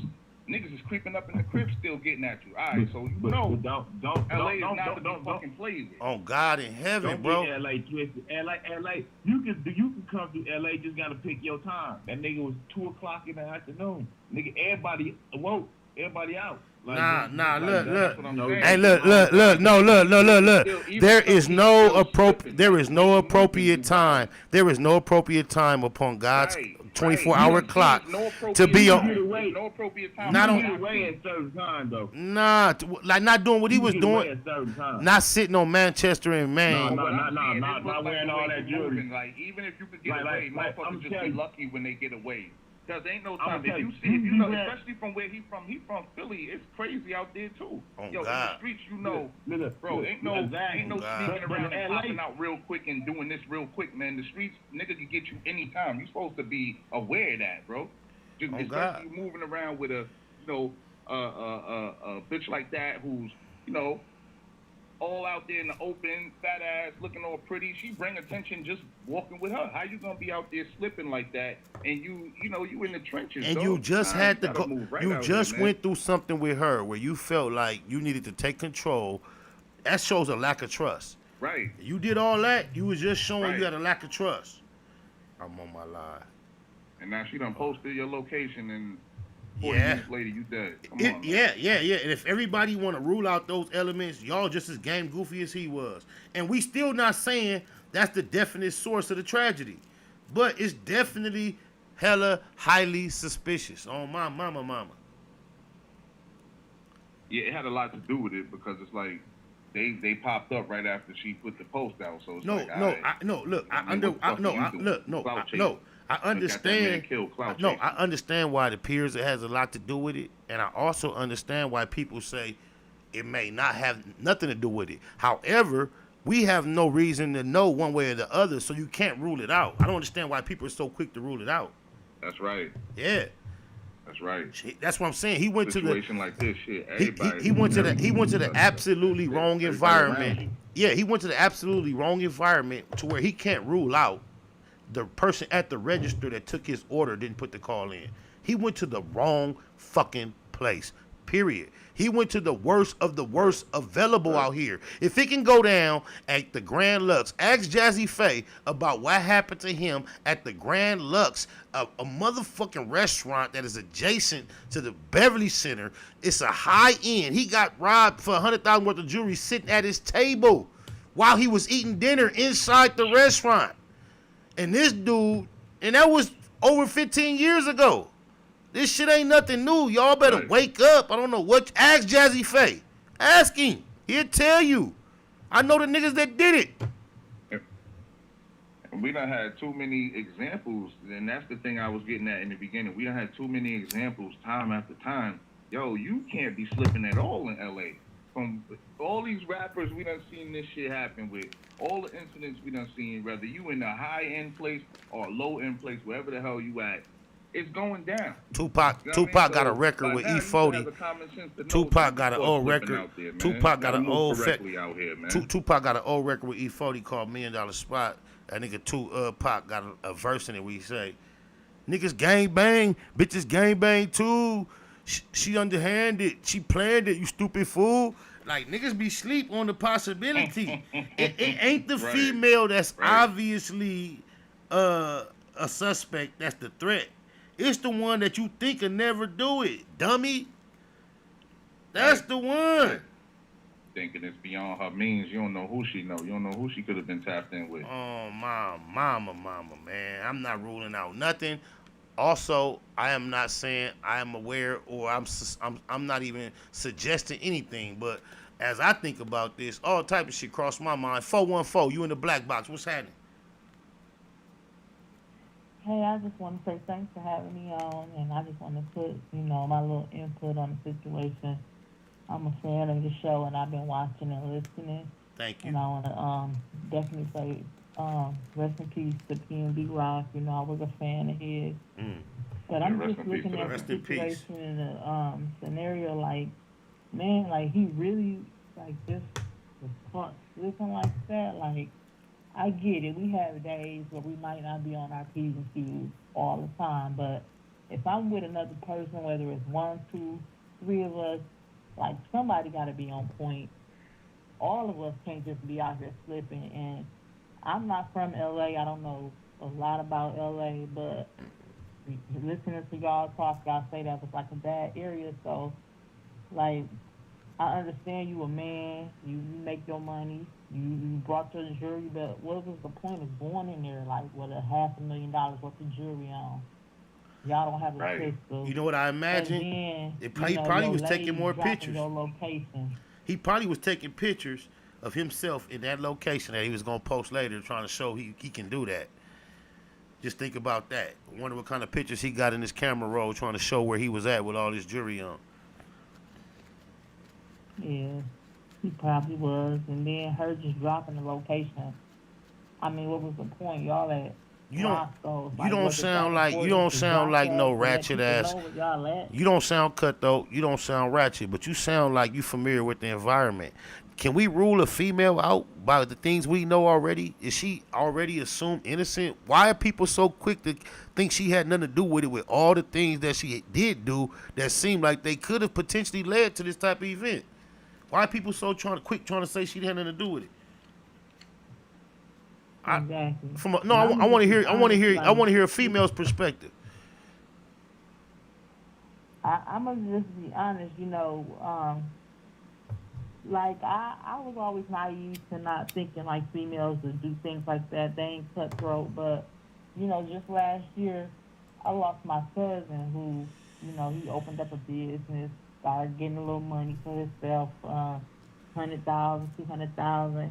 He was messing with his chick for 2 or 3 years, and she had him set up and killed, for money. So females definitely would do that. So that's why I'm looking at her. Every like, hood got a story like that. This man got this man, he a rapper, he's famous, he got money, even if he was flexing, had his stuff on, was gonna post it later, what was your purpose? Like, right. in this cutthroat little restaurant just to post your location. I don't get that. Me either. I never would get that. So and I don't know why people are so quick to dismiss that. And in this day and age, are you that dumb where you don't know not Exactly. to post your location with all the shit that's going on? Exactly. Everybody knows it's not where I am, it's where I was. Everybody knows that. Everybody. Right. And he's dumb that you're gonna post your actual location and you're a famous person. And he already telling stories. He already telling stories about the getting pressed way on Fairfax. So this is extremely closer to where you can expect things to go wrong in comparison to Fairfax. It makes no sense. Yeah, but thank you for having me on. I just want to get my little input. I enjoyed the show. I appreciate your energy, even though you sound like you turned all the way down. I just appreciate a female voice versus all this baritone I've been hearing. Thank you for tapping in, sweetheart. No problem. All right. 323477. You next on the Black Box Live. I see you 531-424-805. 619 and 559. What's happening, homie? Spider Love, what up with it? Oh, man, I'm blessed abundantly, man. G, the gratitude is the attitude. What's happening with you? Right. My name Westbound, homie. I bumped into you back in, 2009 at the Disco Inferno 50 Cent video shoot. Okay. What's happening, loved one? Yeah, man. But, everybody talking about that female dropping the spot, but if you look at her Instagram story and look at his Instagram story, the day prior, I guess they was out eating somewhere else, and they was just out, having a good time. They was posting a spot everywhere they went. Personally, it could have been that, but I think, we already know where he was at, so. I think niggas was just on his bumper, just period. You know what I'm saying? He don't know how much worth of the lick is for niggas to ride your tail for 2 or 3, 4 days. And it's worth it if they. We already know the business. Yeah, niggas don't. You might be right. It could be you right. Right. It's so cold. It could be a nigga from Rialto, San Diego, the Valley. It could be a nigga from anywhere came to get on that lick. Anywhere. He don't even seem like he was about that life. It just seemed like he just got pressed on and probably didn't, but he got an interview that Academics just released where he talked about going through this in the middle of COVID in LA, and he had an arrogance about himself that kind of lets me believe, gives me an idea how he may have handled this situation, because he was talking kind of like he was that kind of guy, like. Niggas pressed him in L.A. He was with his wife, his daughter, and he act like he kind of firmly curved him and finessed him and let him know he wasn't the one. Kind of like how Sauce Walker was talking. Slightly less aggressive, but he kind of had the same, attitude. Like, yeah, I been there, did that, and telling Academics I handled it this way. And niggas kind of got the picture. I ain't the one. Like, that's how I handled it out there. Because Academics was like, yo, L.A. always seemed kind of spooky to me. And then he went into the story about how it was kind of spooky, but how he was a little bit more spooky than the environment, and he figured out how to carry himself out here and get by. And so I think he had a false sense of security out here. It seemed to me, because I did see that maybe sometime earlier this morning, but it seemed to me, the way I took from it, it looked like he kind of because he didn't want to really go deeper into the story, but it seemed like to me he kind of turned down, let the niggas know he wasn't really about that life. That's the way that I took it. I did too. I didn't think he kind of look. I'm wise. I'm glad you saw that because you have a wise. That's the way the reality of the incident must have took place the way he described it. But then as he described Academics, he tried to give it a sense of he was superior, sharp, and wise in the way he manipulated to turn out that way, even though he went kind of turned down. Right. So I think he may have not been rah-rah. He may have been turned down, but arrogant, dismissive, come on, bro, you ain't got it, what's happening? And hesitating. And if you hesitating and not cooperating, like I told you, any wrong move, that you know how long a nigga, how bold it take to go in there with that mind frame adrenaline. And if a nigga not making it go faster, this is your only equalizer. So whether he was aggressive or dismissive, that spirit, I saw him describe the academics. I can see that attitude leading to the event going its worst, because it's not cooperative. Right. It's not cooperative. And when you walking in there to do what that dude just did, anybody, look, my nigga, he had to have inside info, because the nigga didn't wait outside to see if you could have just waited. He could have just the nigga could have been up under the Maybach or behind that motherfucker. You see the bushes behind that Maybach? You could have been waiting behind that Maybach and popped up as he came to the driver door. That nigga didn't do that. Somebody went straight in that restaurant and did that, bro. That's like somebody on the inside getting at you. Yeah. Hey, it's real crazy. I mean, the way I see it, I'm thinking like, man, somebody was in there. They, you know what I'm saying, called the shot, sent the text out. You know what I'm saying, made the call, whatever. You know what I'm saying, but. You know, that's just the way that I see it. But all y'all artists, man, that's not from California, not from LA, nigga, we from here, nigga. I'm from here, nigga. I'm from South Central. I was born off Broadway and Century, which is 2 lights away from that spot. You feel me? So this shit ain't no game. Like, y'all niggas come out here, man. Y'all niggas need to show respect. Nigga, do not act like you with that, because, nigga, I'm from here, nigga. I'm not from nowhere, and I told Spider Loaf that back in 2009 when I ran into him. You know what I'm saying? Because Spider with that. But, nigga, you still gonna get rolled on, and you gotta show respect. Like, nigga, don't come with that bullshit. It's not no game out here. Or if these are the type of challenges that you're looking for to risk your life on, keep it up. Either or. I mean, you know, ain't nobody trying to force you to do nothing, but if you don't see enough evidence as to how far it can go, how fast, then you the fool. Not me and the homie from Century and Broadway. Because I could walk from my neighborhood to Century and Broadway. That's how close of a native he is to my landscape. 531, what's up with all that background, man? Why you breathing so hard? 531 area code, what's happening? You got a gang of feedback. 531, what's happening? Oh, yeah, he out of here. We ain't going to even play with that. Let's see the next caller. Spider Low, am I still on? Yeah, you live. You ain't got to go nowhere. We got 3 more callers to get to. 424, what's happening? Fuck that M. Dot. Don't pop up in the chat, nigga, like you ain't been seeing my text, nigga. You foul, homie. Bad business, bro. You bullshitting, bro. I ain't trusted you with something sacred, man. And you bullshitting, dragging your feet, and not being responsive to the communication process. That's your bad. 424, what's happening? What's cracking, Spider Low? What's cracking, homie? What's up, loved one? Oh, man, blessings abundance, man. Your voice sound familiar. Yeah, tapped it. But I just want to speak on something, homie, about the Sauce Walker situation. It's crazy how Cuz didn't have nothing to do with that situation. And, you know, when old boy got killed yesterday, you know, I hopped in the comment section and shit, and you got out-of-town niggas saying that the same energy needs to come towards LA niggas. My thing is, like the homie just said, if you're not from out here, and if you never lived on the west side or the east side, you're not going to know how to move.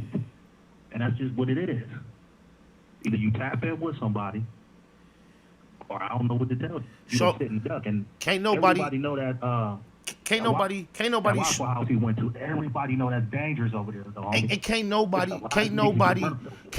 show you no accounts of LA niggas trying to touch down in New York with all their jewelry on and go to the ghetto without no New York niggas. I used to go to the ghetto in New York with a whole bunch of New York niggas. I would not try it without a whole bunch of New York niggas. I don't know what it is. Like, show me the footage of all these LA niggas with all their jewelry on trying to go to the midst of the ghettos in Chicago and New York without no local. Show me this. Show me where we do this everywhere else. Show me. Show me the footage. Prove it. You know, but you know what, though, cuz? The thing is, though, I think Sauce Walker got a lot of these niggas a little bit too comfortable, you know, because the shit he said, it triggered me. Because I'm like, hold up. Niggas don't come out here and just move around how they want to move around. Oh my That's not gonna happen. And but you know what it cost me to think? That's just Look, what I'm gonna it tell is. you. You're Look, not gonna- I'm gonna keep it to Google. Listening to him, part of my thought process for a moment made me think I'm supposed to fight for jury. The way he made it sound. So I can imagine. I can imagine how influential that little presentation could be to somebody a little less mentally strong. You could be influenced to think like, I got away with it just last time doing it my way. He probably thought he could. I'm in a restaurant. He ain't finna shoot me in front of all these people. He finna run in about 30 seconds. Yeah. If I take my time, he gonna run. Yeah. And the thing is, Sparta. Look, they call us the evil east side for a reason, homie. You know, when you come to that evil east side, it's a different ball game, bro. Oh It's a different ball game. It's a different animal. Poverty prevails. And think you gonna play. Poverty prevails on that evil east side. Believe that. Poverty prevails. East side. Yeah. East side. So shout out to the east. Shout out to man. Yep, to the east, the evil east side, the most easty side. This, though, and I'm gonna keep it, moving. But my thing is this: niggas should learn from Biggie. They should learn from Pop. They should learn from a lot of other people, even the homie. That's what I was saying. The way Christ got killed. On the So set. what makes you think you gonna be able to move around Right. the kind of way, nigga? You're not special. What makes you think this gonna be Neighborhood Nip. And right after Neighborhood Nip, Pop Smoke, bro. All this high profiles. Neighborhood Nip. Man, NHI. That was my whole thing. You done seen it happen in every part of LA. What makes you think, like, why you think it's sweet? You done had too many examples to know. Hey, I'm gonna tell you this, man, and I'm gonna say this too, Spider. Cause could you hear me? Yes, loud and clear, cuz. Oh, man, I left LA. I was living in Buffalo, New York, bro. Like back in 08.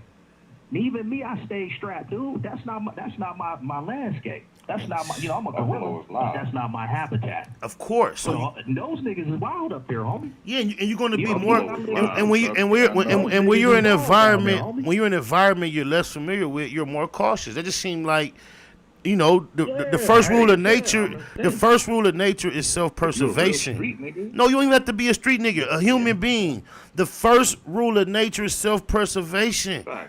Why would you go unnecessarily risk your well-being? For what reason? What is it to gain by accomplishing a safe mission of putting your safety online for no reason? What do you gain? That part. Yeah, man. I just, like I said, man. I just feel like some of these niggas is talking reckless. They think LA can turn down. Nothing ain't gonna never be turned down in the La La Land. This the game banging capital, cuz. Another thing I want to speak on too, like the homie just said a minute ago, you got these out of town niggas claiming Crip and blood, and like the homie said, they ain't fighting nobody. Okay, you only fighting maybe one hood or two hoods. They don't understand what we got to go through, homie. We lose our mothers. Even with fighting, cuz they don't really be having that just the same type of wars we had. It's like they should be different, bro. I'm not saying nobody don't experience nothing nowhere, but they don't really know what we went through or what we go through out here. They don't have no idea, cuz. They don't have no idea. You'll just see a clip that pop up on the internet of a nigga like from 8 Trey or a nigga from 6-0 out of bounds in the wrong liquor store pressing shit. Aggressive nigga. They don't know nothing about that. A nigga from 6-0 that'll pop up an 8 Trey hood and go in the liquor store with his camera acting like he looking for the 8 Trays. And he looking for... They don't know that element, or just walking in the store and niggas banging on you and you kind of out of bounds, or you don't quite know if you out of bounds. You don't know where these niggas from. Their energy is about everything it seems like that come in the package, and you got to make a decision right then and there how you going to respond. Trying to go to school, get your jaw shot. That part. Trying to pump your gas, get your car shot. Get your car shot. Neighborhood. Yeah, that part. But that part blocked the hood. But you know what though, loved one? I want to say one more thing too. I feel like niggas they get on the Cab Mac, they look at colors, they look at these movies, and they go, hell yeah, we know the culture now. Yep. No, come out here and see what niggas go through. Yep. Come out here and see the daily dose. Since you want to claim these hoods, come on through. and then you'll see what niggas go through. But if they was really students, And look, it's a look, dark side. if they was, if they was really, but look, even if they used that, but look, even if they was utilizing those, but look, as much as they utilize those movies for their reference, they forget about the nigga in the drive-thru that wanted the double burger with the cheese, nigga. Yeah, nigga. Yeah, nigga. You forget about Kane's brother at the movie, nigga, that tried to go for his burner, nigga. Remember in the 5.0 when the van jumped out on the side? That ain't got nothing to do with gang banging.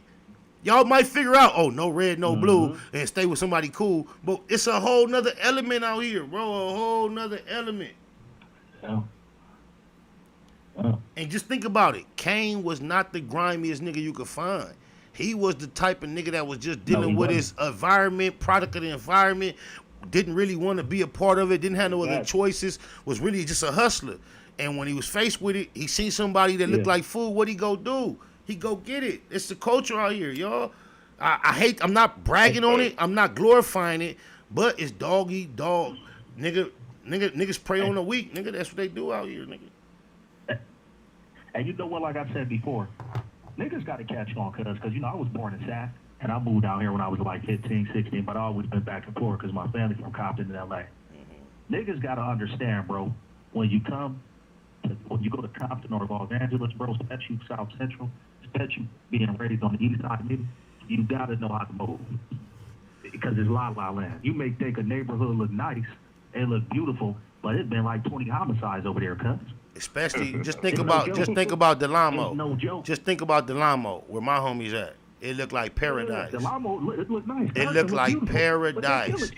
What? It's demonic over there, cuz. LA hood. LA hood looks beautiful, man. It be going down over there. Yeah, on my mama.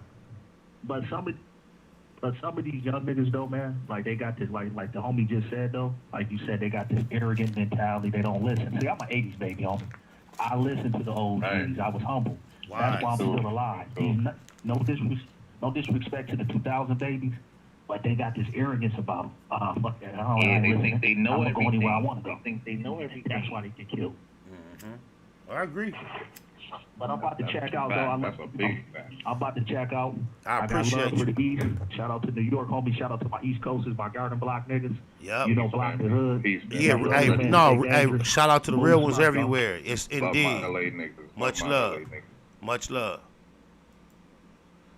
805 area code, you next. Then it's 619 and 559. And then we're going to go last words. Appreciate everybody's patience. 805, what's happening?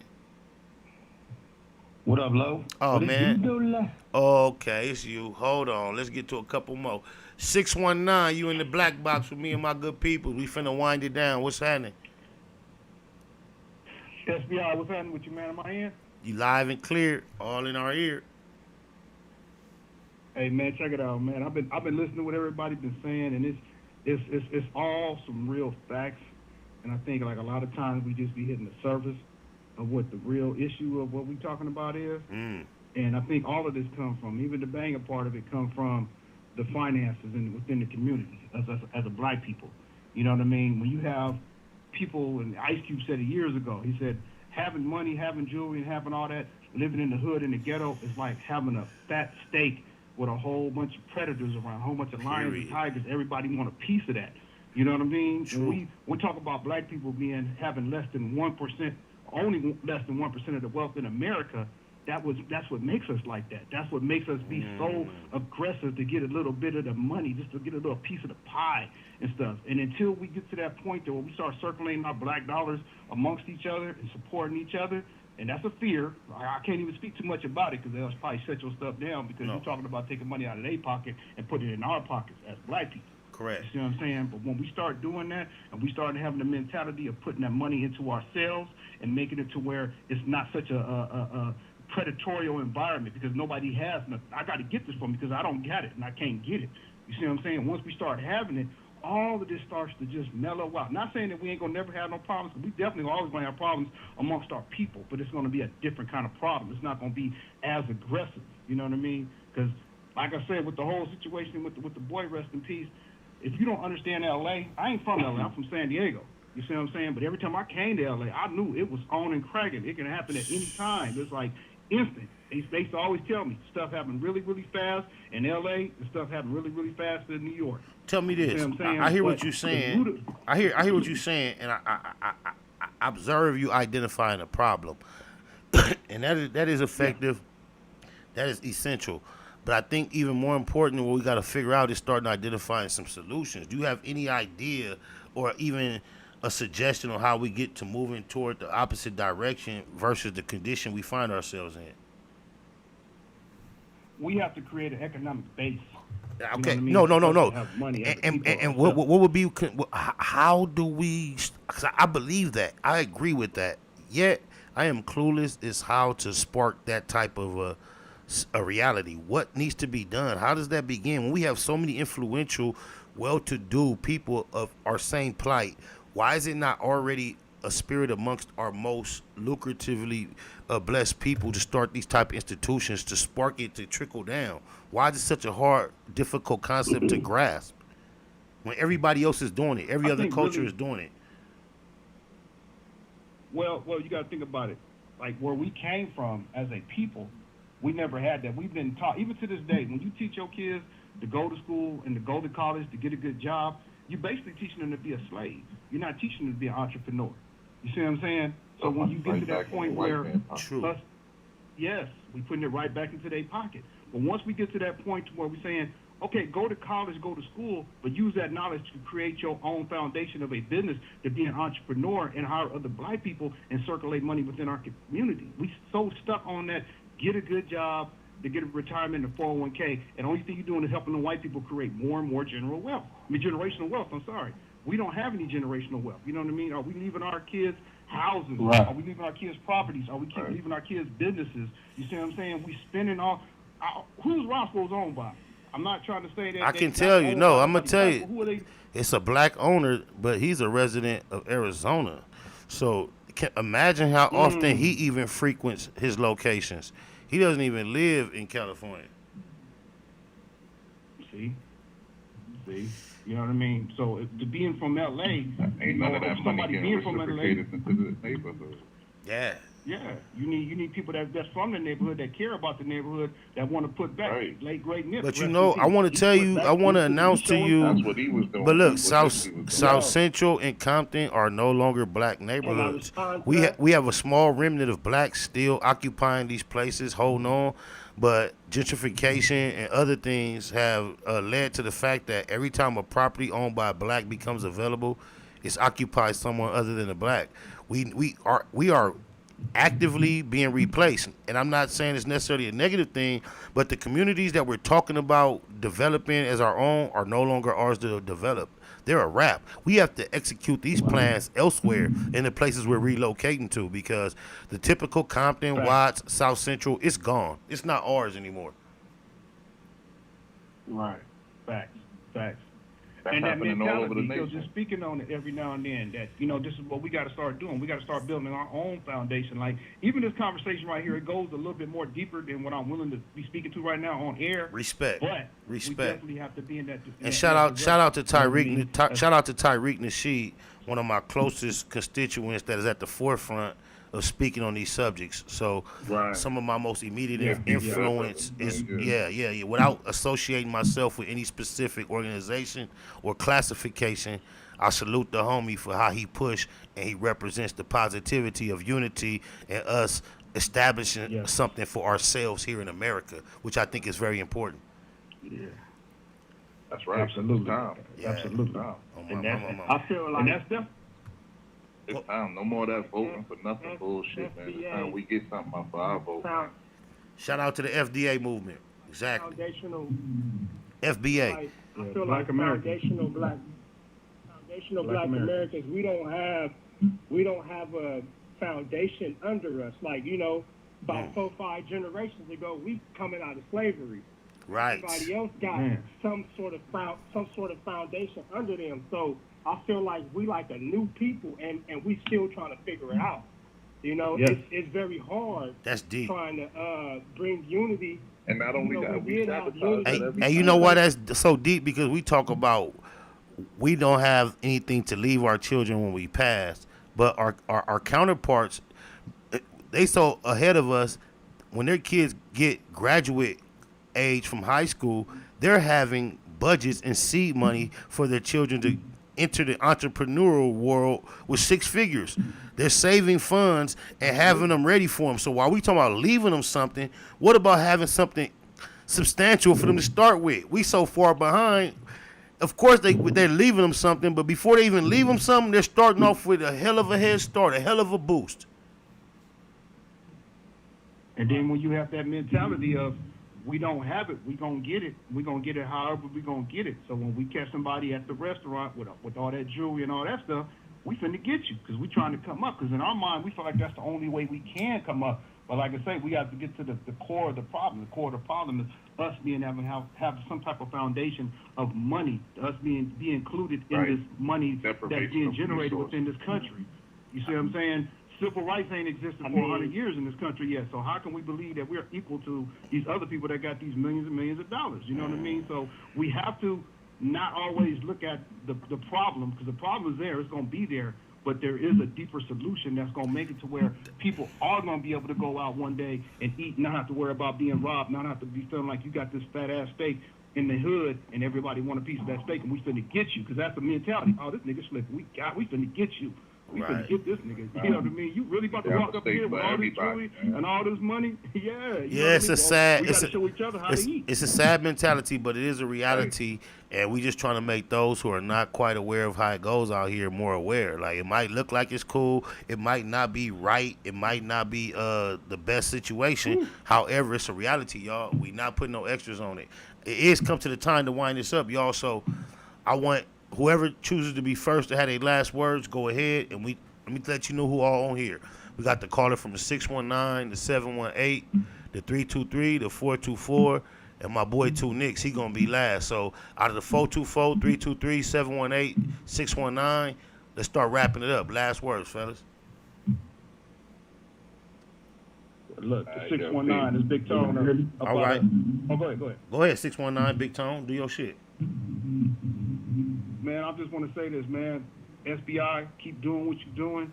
You educating the people, and every now and then we got to throw a little bit of medicine up in there for us to be educated. That's why I just came in with what I came in with. I appreciate you always having this platform. I get on whenever I can. And let's just get this together, man. Let's just be one. Let's be black first, and let's unify what we got to do to become better at who we are. I'm with it, man. I'm with it. That's my last words. Much love to everybody on the panel. Much love. Appreciate you. Only one bit of correction. He said I'm educating. I appreciate that. However, I feel more like we're learning together. It may seem like I'm teaching, but a lot of times I'm learning in real time and just sharing what I'm learning. So we learning together, y'all. Whoever's next, go ahead. Hey, man, I just feel like, man, it's westbound, man, 323. I'm going to just put it like this, man. I'm 35 now, but I grew up in L.A. I know how it feels to be 18, 19, 17, 21, not have nobody there for you. Life is hard, man. You know, life is hard for a young black male, and it's been like that. And a lot of us, man, we don't know how to act. We don't know how to handle it. Because I've been mad at my family in my early 20s when I didn't have shit, when I was having it hard. And we don't know how to handle it, man. And life is hard. And I just feel like we just got to stick to doing the right thing, man, no matter how long it takes, no matter how hard it gets. You know, we can't lose ourselves. We can't get angry at the world. We got to love each other, man. It's hard. But one man can't do it. One man can't do it. And, you know, when it comes down to the hood shit, to the banging, it's a whole lot of angry homies. It's a whole lot of shit that led us there where we done lost ourselves because we know it didn't start that way. So it's real hard, man. Life is hard, but all I got to say is, brother, man, we got to hold it down. We got to be solid. We got to be solid to the right thing, man, period, point blank. We got to get out here and get it the right way. We got to stop beating each other down. Life is hard, man. We're dealing with a different set of issues here. We're not in the South where the white man is our main problem. We out here where we are our main problem. We hurting each other more than anybody else. We have to love each other, man. We have to fight this war called life. Life is hard, man, and they made it hard for us. But we got to hold it down. We got to do the right thing. We got to go back to school. We got to figure out something. Nothing is hurting us more than ourselves now. Nothing. We gotta do what we gotta do to build, man. If it ain't nothing out here or nobody out here that make you want to do better, look at your baby boy, look at your baby girl if you got one. If you don't got one, look at yourself. Look at your mama, look at your daddy. Make it better for yourself. It's hard. It's hard, man. It's hard to do the right thing. It really is, because we hurt, because we are broken people. But it's hard. We have to suffer. We going through a life of suffering as black men. Black men, we all we got. The world don't like us. Part of our women is mad at us. We all we got. We gotta love each other, or we gonna be non-existent real soon. That's all I gotta say. Amen. Hey, I appreciate you, brother. Black power.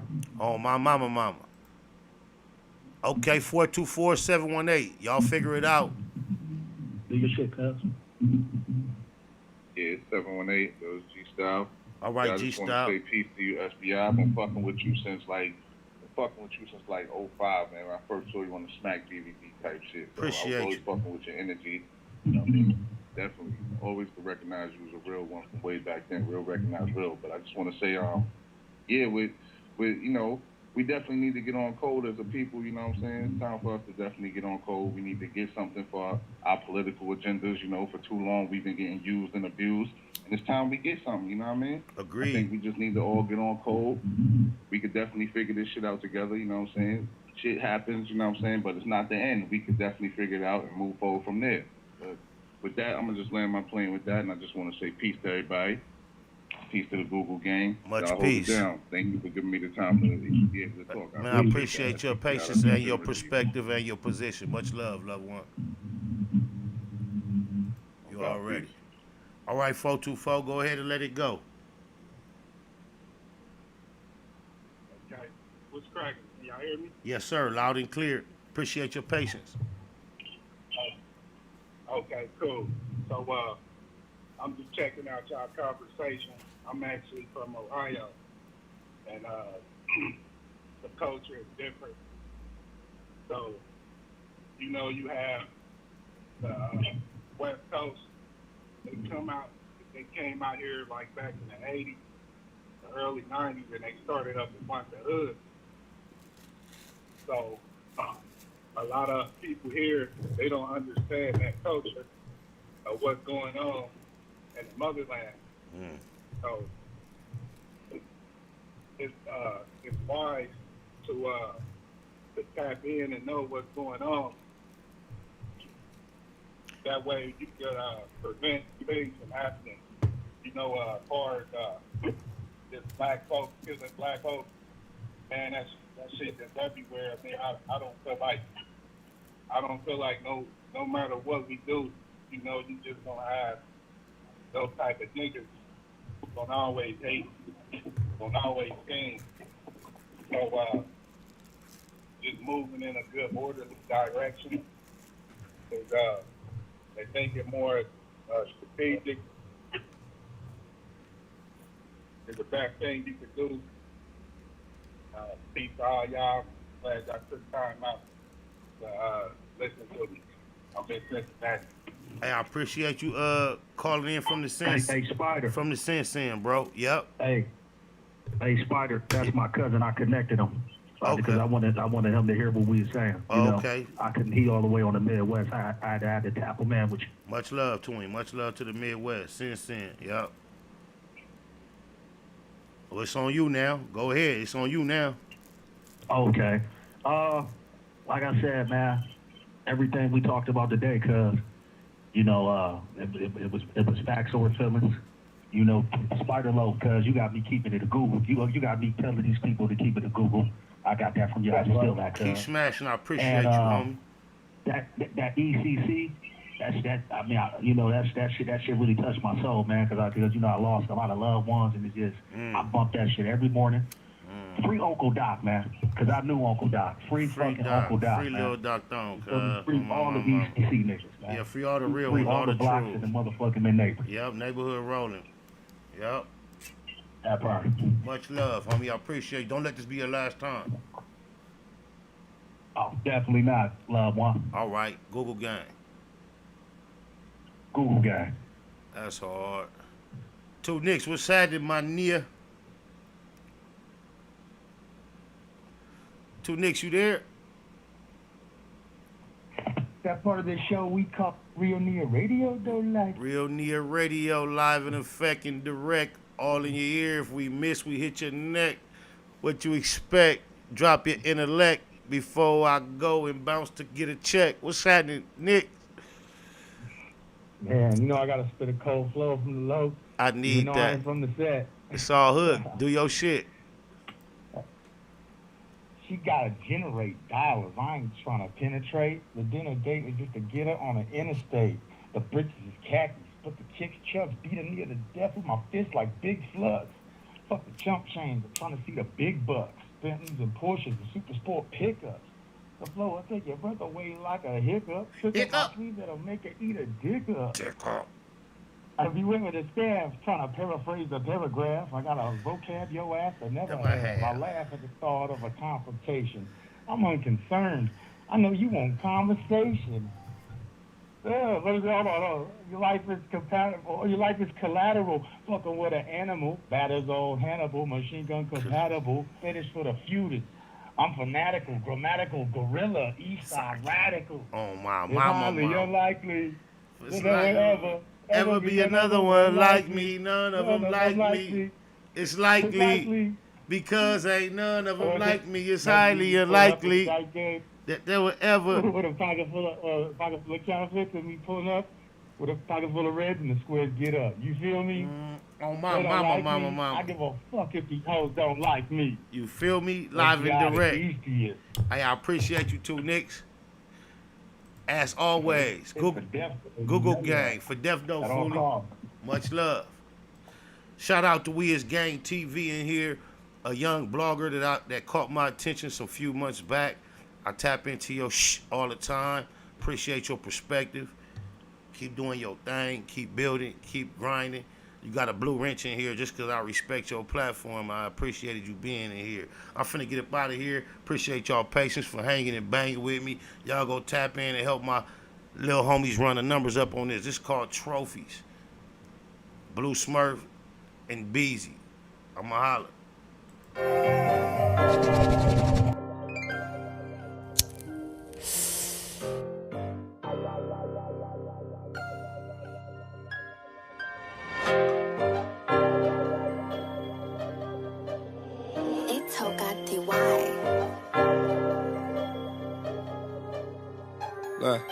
We trophies, compact 40s and gold rollies. Stepping with some soldiers, foreign shooters like Ginobili's. We trophies, enemies hating us from a side view. My young niggas doing walkthroughs. We trophies, compact 40s and gold rollies. Stepping with some soldiers, foreign shooters like Ginobili. We trophies, enemies hating us from a side view. My young niggas doing walkthroughs. Fuck you gon' step with some broke angles. Take a picture of me, that's a cold angle. Soldier busy, about to blow, I'm a cold bang you. Left, right, left, I bet the 40 spank you. And I ain't chasing the Grammy, I hope they understand me. Cause when we talking about bodies, nigga, I am a Grammy. Top tiers, hotels, I got the shooters on them. Long scope with a strap, I think it's Velcro.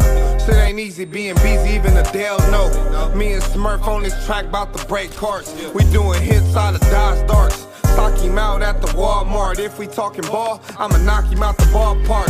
Let me tell you how it all started. My nigga died at 17 in these streets, he dearly departed. With the top I'ma get retarded. They tryna put me on the shelf cause I'm black-hearted. We trophies, compact 40s and gold rollies. Stepping with some soldiers, foreign shooters like Ginobili's. We trophies, enemies hating us from a side view. My young niggas doing walkthroughs. We trophies, compact 40s and gold rollies. Stepping with some soldiers, foreign shooters like Ginobili. We trophies, enemies hating us from a side view. My young niggas doing walkthroughs. We trophies, gold rollies and Glock 40s, they know me. And we be stepping like soldiers, they know we trophies. He steady talking out his neck, he gotta show me. Turn down but sneak this in the homies. Come get a trophy. I'm on my lonely, it's just me and 9 double M. All for one and one for all, nigga, this double M. Tommy Shepard with this thing, I play a butter rim. Bust down workout before I ever hit the gym. All facts, no cap, Beezy here in all black. And I'm in that blue and gold, you know how the mafias roll. Fuck with real Compton City G's like Easy. Got love for my tenants, shout out to my nigga Beezy. You need me, I'm frontline. You know I run mine. I punch one of you punk ass rappers. That ain't no punchline. I said you need me, I'm frontline. And I punch one of you punk ass rappers. That ain't no punchline. We trophies, compact 40s and gold rollies. Stepping with some soldiers, foreign shooters like Ginobili's. We trophies. Enemies hating us from a side view. My young niggas doing walkthroughs. We trophies, compact 40s and gold rollies. Stepping with some soldiers, foreign shooters like Ginobili. We trophies. Enemies hating us from a side view. My young niggas doing walkthroughs. We trophies.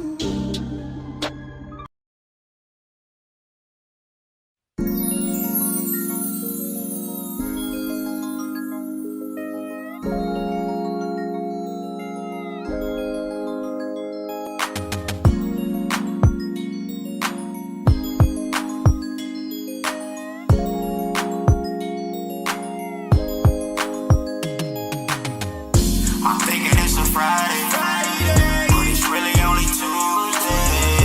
Sipping tequila, kicking my feet up, turning my feet up. Oh yeah. I'm thinking it's a Friday, but it's really only Tuesday. Sipping tequila, kicking my feet up, turning my feet up. Oh yeah. Banging me some OJs, thinking about the old days. Kicking my feet up just like a ball. Friday, but it's really only Tuesday. Sipping tequila, kicking my feet up. Oh yeah. Stuff from Marathon OG and the Russian cream. Whole team counting thousands, it was just a dream. Big blunts to the neck, get me high quick. In the trap, watching shotters on the 5-stick. 4K, 60-something on the inside. Pastrami and chili on the French fries. Piecing up for the homies on the inside. Evil East side, in hood, could've been died. Liberated, cause the paid lawyer litigated. Mitigated, keep the cognac refrigerated. Getting faded in a 5-star, niggas hate it. Last time I demonstrated, it was nickel plated. He ain't had no win against the 4 fin. Just went on one, and I'm down to go again. But then, rather sip tequila. Kick my feet up, turn the beat up, never put my heat up on E. I'm thinking it's a Friday, but it's really only Tuesday. Sipping tequila, kicking my feet up, turning my feet up. Oh yeah. I'm thinking it's a Friday, but it's really only Tuesday. Sipping tequila, kicking my feet up, turning my feet up. Oh yeah. Banging me some OJs, thinking about the old days. Kicking my feet up just like a boss do. Yeah. I'm thinking it's Friday, but it's really only Tuesday. Sipping tequila, kicking my feet up.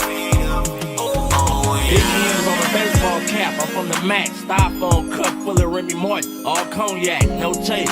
I used to duct tape the 38. Riders hanging out where it ain't safe on a Tuesday. Patron bottles, Magnum hollers, we get it in. Active like every day, not only on the weekend. Baby say she can't swim, just put your feet in. Take a shot of this tequila and stay away from the deep end. For death though, I'm too deep in. Mafia, on that BS, Blue Smurf and Baby Spotter. Gold rag around my neck or in my pocket, can't give it up. Blam on me in the function, wish I would put it up. Got me turned up, thinking about the old days. Homie and op, remember all my head up fast. But then, I'd rather chill and kick my feet up. Mafias and ECs, the real riders link up. I'm thinking it's a Friday, but it's really only Tuesday. Sipping tequila, kicking my feet up, turning my feet up. Oh yeah. I'm thinking it's a Friday, but it's really only Tuesday. Sipping tequila, kicking my feet up, turning my feet up. Oh yeah. Banging me some OJs, thinking about the old days. Kicking my feet up just like a boss do. Yeah. I'm thinking it's Friday, but it's really only Tuesday. Sipping tequila, kicking my feet. It's my loc right there. That's my day uno. Only me and him in his two-door Benz. That's my bro. We don't call each other friends, day uno. Even ride with me to the end. Even let me have the last shot of hen.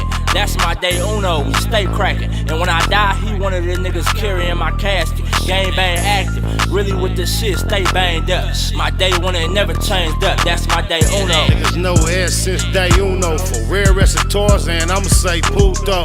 And I mean that with all due disrespect to the ops off tops if you diss the set. This man though I go half on the sack with him, double back on foot with the Mac with him. Cognac, that's what my joint drank, period. I done seen him do it point blank. Neighborhood for death though, EC on mine. Every time still give my nigga 3 up high. When it's cracking, he usually a trip before me in 03 introduced me to Nip. Got a lot of politics between the two turfs. Choose to keep it mafia like Blue Smurf. Half the time I don't even like her, but I ain't never met a nigga like her. That's my day uno. Only me and him in his two-door Benz. That's my bro. We don't call each other friends, day uno. Even ride with me to the end. Even let me have the last shot at him. That's my day uno. We stay cracking. And when I die, he one of the niggas carrying my casket. Gang bang active. Really with the shit, stay banged up. My day one ain't never changed up. That's my day uno. So when it come to dying, it ain't nothing. Killing ain't shit either. Enemies know we stay hunting. We know it's wrong, but we love it. Where you wanna take it? We in the streets. We don't mind a little confrontation. Whole lot of gunplay with me and my low. I'm talking pistol with the scopes when we out on patrol. Hunting for domes. My low was a fool when he get it in. Pull up on him like cuz, let's slide it and getting in. Lil Mac down, my bro. Ain't gotta prove a point. It's facts over feelings in my SPI voice. M's be the logo. That's my day uno. We ain't friends. It's only me and cuz in this Benz. Like identical twins. We on that same shit. Day unos. Them be the niggas that I bang with. A lot of politics between both gangs, it is what it is. The homies live the game. That's my day uno. Only me and him in his two-door Benz. That's my bro. We don't call each other friends, day uno. Even ride with me to the end. Even let me have the last shot at him. That's my day uno. We stay cracking. And when I die, he one of the niggas carrying my casket. Gang bang active. Really with the shit, stay banged up. My day one ain't never changed up. That's my day uno.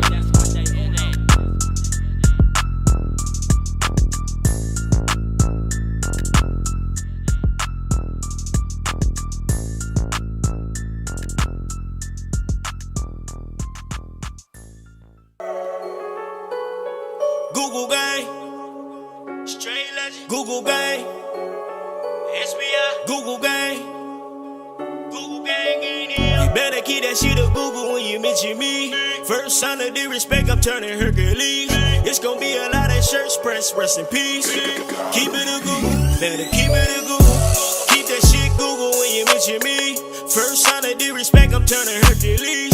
It's gonna be a lot of shirts pressed, rest in peace. Keep it a Google. You better keep it a Google. Keep it a Google. You better keep it a Google. Better keep it a Google. Keep it a Google. Google, gang. Bottom line, love life, show us a blessing. Pull up politic and blow us a session. Spot a locomost easty, no mistaking the station. They making them statements, we waking and baking. Word of the day, EC on replay. The marijuana-thon with VJ Keyway, BS and BS. Killing on the track in the black box. We never put feelings over facts. Pay Machiavelli, run me the bread. I don't get mad, I get money instead. I be high, you can tell by a nigga eyes. But wise enough to enterprise, you dig a lies. Contemplating with the Google gang, conversating. Counting coins while these cowards in the comments hating. Only thing count, I count getting another comma. I'm a magnet to the money on my mother mama. Better keep that shit a Google when you mention me. First sign of disrespect, I'm turning Hercules. It's gonna be a lot of shirts pressed, rest in peace. Keep it a Google, better keep it a Google. Keep that shit Google when you mention me. First sign of disrespect, I'm turning Hercules. It's gonna be a lot of shirts pressed, rest in peace. Keep it a Google, you better keep it a Google. Keep it a Google. You better keep it a Google. Better keep it a Google. Keep it a Google. Google gang. If you can't keep it a Google, then don't mention me. Run a check through the set, I bet them niggas mention me. Red Bull and Hennessy, I keep the same energy. No matter on a solo or a couple homies with me. Tell them come get me if they want confrontation. I keep a couple shooters with me. And we right here waiting on shit to pop off. Take a nigga top off, you tempt me. All that BS, you can miss me. Slide down Century, doing about 60 in the gutter lane. Faded off yak and drop the pistol, hopping out the rain. I won't change, keep it a Google the only way. mention me, I come out and play. That's on the gang. We're not the same. I ain't nothing like these rap niggas. Hanging with bangers, no bodyguards, we all strapped, nigga. All truth, no lies, facts over feelings. We ain't gon' start something we can't finish. Google gang. Better keep that shit to Google when you mention me. First sign of disrespect, I'm turning Hercules. It's gon' be a lot of shirts press, rest in peace. Keep it a Google, better keep it a Google. Keep that shit Google when you mention me. First sign of disrespect, I'm turning Hercules. It's gon' be a lot of shirts press, rest in peace. Keep it a Google, you better keep it a Google. Keep it a Google. You better keep it a Google. Better keep it a Google. Keep it a Google. Google gang.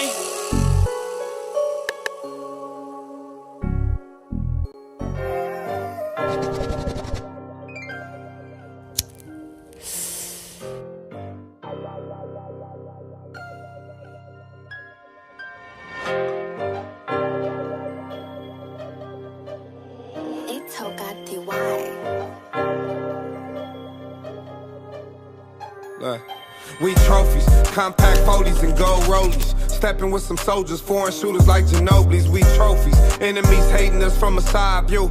My young niggas doing walkthroughs. We trophies, compact 40s and gold rollies. Stepping with some soldiers, foreign shooters like Ginobili. We trophies, enemies hating us from a side view. My young niggas doing walkthroughs. Fuck you gon' step with some broke ankles. Take a picture of me, that's a cold angle. Soldier busy, bout to blow, I'm a cold bang you.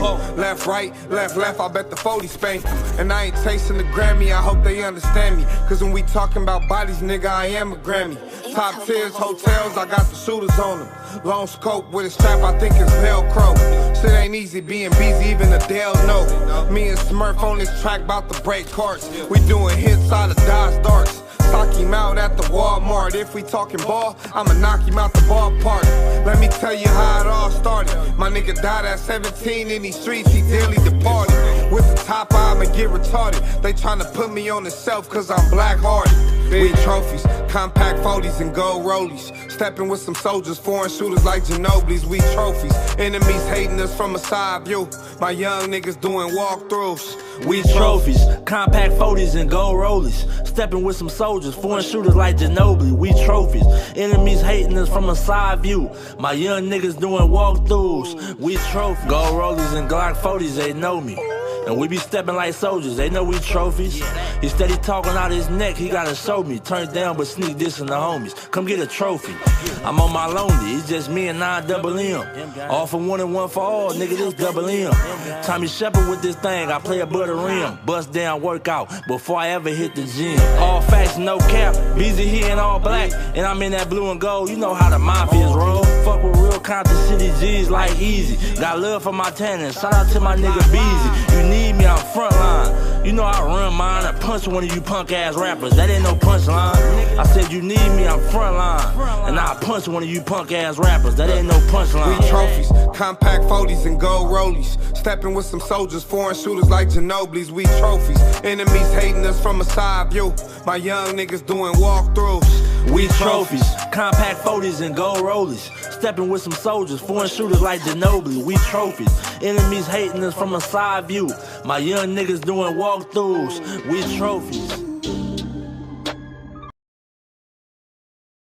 Snakewood Nip Hustle. Big shout out to my nigga SPI, Spotter Low. You know I'm in the black box, had to come through, tap in, show love one time. Yeah, y'all make sure y'all subscribe. Stay tuned, all that.